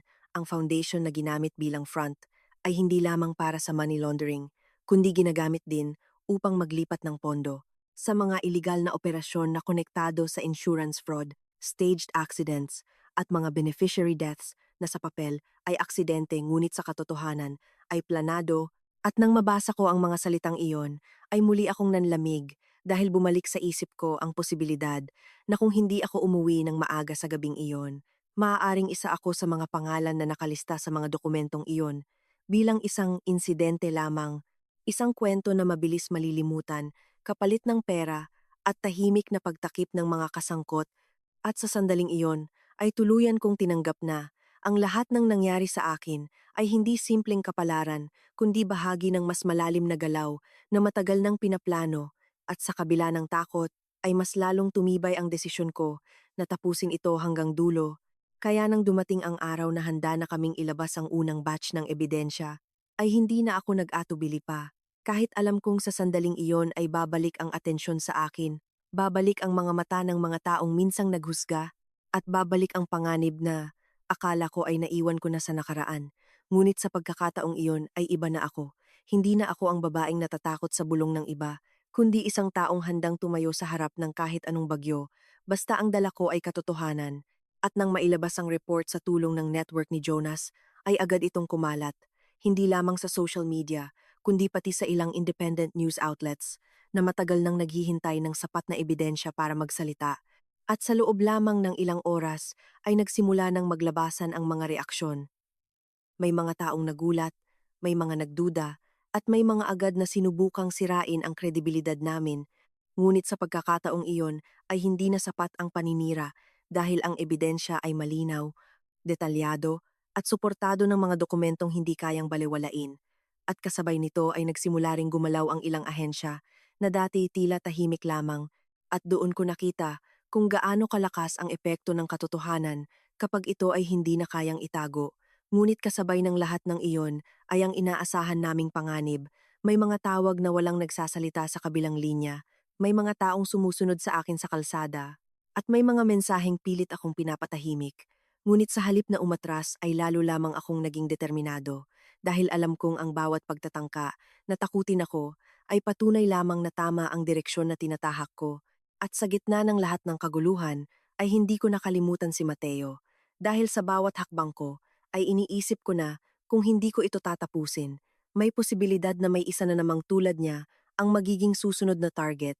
Kaya sa kabila ng pagod at takot ay patuloy akong lumaban hanggang sa dumating ang araw na isa-isang naaresto ang ilan sa mga pangunahing kasangkot, kabilang ang ilang pangalan na hindi ko inaasahang makikita sa listahan. At sa balitang iyon ay hindi ako sumigaw sa tuwa, hindi ako nagdiwang, kundi tahimik lamang akong umupo at huminga ng malalim dahil sa wakas ay naramdaman ko na ang laban na ito ay may patutunguhan, na ang katotohanan ay hindi lamang salita kundi isang puwersang kayang magpabago ng takbo ng mga bagay. At sa sandaling iyon ay naisip ko ang lahat ng pinagdaanan ko, ang sakit, ang hiya, ang pagkawala, at ang pagbangon, at napangiti ako ng bahagya dahil kung hindi nangyari ang lahat ng iyon, hindi ako darating sa puntong ito. Hindi ko matutuklasan ang lakas na matagal ko ng taglay, ngunit hindi ko lamang kinikilala. At habang unti-unting bumabalik sa normal ang takbo ng buhay ko, ay may isang bagay na malinaw sa akin ang kwento ko, ay hindi na lamang tungkol sa isang babaeng niloko at bumangon, kundi tungkol sa isang babaeng ginamit ang kanyang sakit upang wakasan ang siklo ng kasinungalingan na matagal nang sumisira sa buhay ng iba. At sa huli, iyon ang naging tunay na kahulugan ng lahat, hindi ang paghihiganti, hindi ang tagumpay, kundi ang katotohanang kahit gaano kalalim ang dilim, may isang taong handang magsindi ng ilaw at manatili roon hanggang makita ng lahat kung ano ang totoo. At matapos ang mga pag-aresto, akala ng marami ay doon na matatapos ang lahat, na para bang sapat na ang makita ang mga pangalan sa balita, sapat na ang marinig ang salitang kaso at investigasyon upang masabing tapos na ang laban. Ngunit sa loob ko ay alam kong ang tunay na wakas ay hindi nasusukat sa kung ilang tao ang nahuli, kundi sa kung tuluyan bang naputol ang ugat ng sistemang iyon. At sa mga sumunod na linggo ay napatunayan ko na tama ang kutob ko, dahil habang patuloy ang investigasyon ay may mga bagong pangalan na lumilitaw, mga taong hindi direktang nakalista, ngunit malinaw na konektado sa daloy ng pera at impluensya, at sa bawat bagong detalyeng iyon ay mas lalo kong naramdaman kung gaano kalalim ang inabot ng lahat at kung gaano kadali para sa ganitong uri ng sistema na magtago sa likod ng legal na anyo ng negosyo at charity. Kaya kahit na may bahagi sa akin na gusto nang huminto, na gusto nang yakapin ang katahimikan na matagal ko nang hinahanap, pinili ko pa ring manatili sa proseso, hindi bilang pangunahing mukha, kundi bilang isa sa mga tahimik na nagtutulak ng katotohanan sa tamang direksyon. At sa paglipas ng panahon ay unti-unting nagsimulang bumagal ang ingay, hindi dahil natapos na ang lahat, kundi dahil ang mga tao ay nagsimula ng tanggapin ang nangyari bilang bahagi na lamang ng balita, at doon ko naunawaan ang isa pang katotohanan tungkol sa mundo, na ang mga kwento ng sakit at katarungan ay madalas nawawala sa pansin ng karamihan kapag may bago ng pinag-uusapan, ngunit hindi ibig sabihin nito ay nawawala ang epekto nito sa buhay ng mga taong direktang naapektuhan. At sa puntong iyon ay pinili kong huwag nang hanapin ang validation ng iba, dahil ang mahalaga ay alam ko sa sarili ko kung ano ang ginawa ko at kung bakit ko iyon ginawa. At habang unti-unting bumabalik sa mas tahimik na ritmo ang araw ko, ay nagsimula akong mag-focus sa mga bagay na matagal ko nang ipinagpaliban ang sarili ko, ang kalusugan ko, at ang mga simpleng pangarap na minsang natabunan ng kaguluhan. At sa gitna ng prosesong iyon, ay may isang araw na hindi ko inaasahan. Isang araw na muling nagbukas ng pinto sa isang bahagi ng puso ko na akala ko ay tuluyan ng nagsara. Dahil habang nasa opisina ako ay may dumating na sulat, hindi email, hindi message, kundi isang sulat na nakasulat sa kamay. At nang buksan ko ito ay agad kong nakilala ang sulat kamay kay Mateo iyon. At kahit maikli lamang ang nilalaman, ay tumigil ang mundo ko sa ilang sandali habang binabasa ko ang bawat salita. Ate Elisa, hindi ako natatakot ngayon dahil alam kong may katotohanan. At sa simpleng pangungusap na iyon, ay tila nabura ang lahat ng pagod na naipon sa loob ko, dahil doon ko nakita ang tunay na bunga ng lahat ng pinaglaban ko. Hindi sa mga headline, hindi sa mga kaso, kundi sa isang taong minsang tahimik na biktima. At ngayon ay natutong hindi na matakot. At habang hawak ko ang sulat ay napangiti ako, hindi dahil perpekto na ang lahat, kundi dahil sapat na ang dahilan para ipagpatuloy ang buhay. Nang hindi nabitbit ang bigat ng nakaraan sa parehong paraan. At sa mga sumunod na buwan ay mas lalo kong pinili ang kapayapaan. Hindi iyong kapayapaang gawa sa pag-iwas, kundi iyong kapayapaang bunga ng pagtanggap. At natutunan kong hindi lahat ng sugat ay kailangang burahin para gumaan ang pakiramdam. May mga sugat na mananatili ngunit hindi na masakit. Mga alaala na hindi na nangingibabaw, kundi nagsisilbing paalala kung gaano kalayo na ang narating mo. At sa isang hapon, habang naglalakad ako sa parehong park na dati kong pinupuntahan noong nagsisimula pa lamang akong buuin ang sarili ko, napahinto ako at tumingin sa paligid. At sa unang pagkakataon ay hindi ko na hinanap ang dating ako. Hindi ko na hinanap ang buhay na nawala, kundi tinanggap ko ang kasalukuyan bilang isang bagay na sapat. Hindi ang araw na natapos ang kaso, kundi ang araw na natutunan kong hindi na ako kailangang patunayan ang sarili ko sa kahit kanino. Dahil ang katotohanan ay hindi na kailangang ipaglaban kapag ikaw mismo ay buo na, at sa katahimikang iyon ay malinaw na malinaw sa akin, hindi man perpekto ang naging daan ko, ngunit totoo ito. At sa mundong puno ng pagpapanggap, iyon ang pinakamahalagang bagay na maaari mong hawakan hanggang sa huli. At sa puntong iyon, akala ko natutunan ko na ang lahat ng kailangan kong matutunan, na ang bawat aral ay nakuha ko na mula sa sakit, mula sa pagkawala at mula sa katotohanang matagal kong ipinaglaban. Ngunit may isang huling bagay na hindi ko palubusang nauunawaan, ang kakayahang tuluyang magpatawad, hindi para sa kanila, kundi para sa sarili ko, dahil habang iniisip ko ang lahat ng nangyari, ay napagtanto ko na kahit nawala na ang galit, may natitira pa ring maliit na bahagi sa loob ko na kumakapit sa sakit. Isang bahagi na tila ayaw bumitaw dahil iyon ang nagiging paalala kung bakit ako lumaban. Ngunit sa parehong paraan ay iyon din ang pumipigil sa akin na tuluyang maging malaya. Kaya isang gabi, habang tahimik ang paligid at ako ay nakaupo lamang sa balkonahe, pinili kong balikan ang lahat hindi bilang isang sugatan, kundi bilang isang taong handang tanggapin ang buong kwento, at isa-isa kong pinangalanan ang mga nangyari, ang panlilinlang, ang pagtataksil, ang pagkawala, ang takot, ang laban, at ang katotohanan. At sa bawat pagbigkas ko sa mga ito, ay unti-unti kong naramdaman na hindi na sila kasing bigat ng dati, hindi na sila kasing talim. Dahil sa wakas, ay hindi ko na sila itinataboy, kundi tinatanggap bilang bahagi ng isang mas malaking paglalakbay na humubog sa kung sino ako ngayon, at doon ko naunawaan na ang pagpapatawad ay hindi nangangahulugang kinakalimutan mo ang ginawa sa'yo, kundi pinipili mong hindi nahayaan ang nakaraan na kontrolin ang kasalukuyan mo. At sa sandaling iyon ay tahimik kong sinabi sa sarili ko na pinapatawad ko sila hindi dahil karapat-dapat sila, kundi dahil karapat-dapat akong maging malaya, at sa simpleng desisyong iyon ay tila may bigat na tuluyang nawala sa dibdib ko. Isang bigat na matagal ko nang dala nang hindi ko namamalayan. At sa unang pagkakataon matapos ang napakahabang panahon ay nakahinga ako ng buo, hindi dahil wala ng problema, kundi dahil hindi na ako bihag ng mga ito. At habang unti-unting sumisikat ang araw kinabukasan, ay napangiti ako dahil alam kong ang bagong yugto ng buhay ko ay hindi na magsisimula sa sakit, kundi sa pagpili-pagpili na mabuhay ng totoo, ng may lakas, at ng hindi na natatakot sa mga anino ng nakaraan. At sa huli, iyon ang naging tunay na pagtatapos ng kwento ko, hindi isang malakas na eksena, hindi isang dramatikong pagharap, kundi isang tahimik na sandali kung saan pinili kong maging buo muli. At sa mundong puno ng ingay at kasinungalingan, ang katahimikang iyon ang pinakamalaking tagumpay na maaari kong makamit.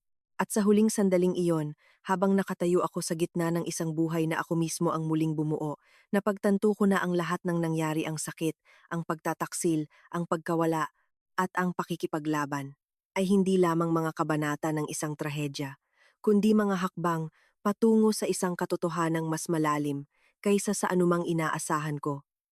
Dahil kung hindi ako nasaktan, hindi ko matututunang tumayo. Kung hindi ako nawalan, hindi ko mauunawaan ang tunay na halaga ng kung ano ang natitira. At kung hindi ako niloko, hindi ko makikilala ang lakas na matagal nang nakatago sa loob ko. Kaya sa halip na tanungin kung bakit nangyari ang lahat, pinili kong tanggapin na ang bawat pangyayari ay bahagi ng isang kwento na ako mismo ang may karapatang tapusin sa paraang totoo at buo. At habang unti-unting sumasabay ang tibok ng puso ko sa katahimikan ng umagang iyon, ay naramdaman ko ang isang bagay na matagal kong hinanap, hindi galak, hindi tagumpay, kundi isang malalim na kapanatagan na hindi na kayang sirain ng kahit anong kasinungalingan. Dahil sa wakas ay hindi na ako ang babaeng tumatakbo palayo sa sakit, kundi ang babaeng kayang harapin ito at manatiling nakatayo, at sa mundong patuloy na umiikot sa pagitan ng totoo at hindi. Pinili kong manatili sa panig ng katotohanan. Hindi dahil ito ang mas madali, kundi dahil ito lamang ang paraan upang mabuhay ng hindi kinakailangang magtago. At sa huli, iyon ang naging tunay na sukatan ng lahat, hindi kung gaano kalakas ang unos na dinaanan ko, kundi kung paano ko piniling bumangon matapos itong humupa, At sa tahimik na sandaling iyon, ay malinaw sa akin na ang kwento ko ay hindi nagtatapos sa sakit, kundi sa lakas. Hindi sa pagkawala, kundi sa pagbuo. At higit sa lahat, hindi sa kasinungalingan, kundi sa katotohanang pinili kong panindigan hanggang sa huling pahina.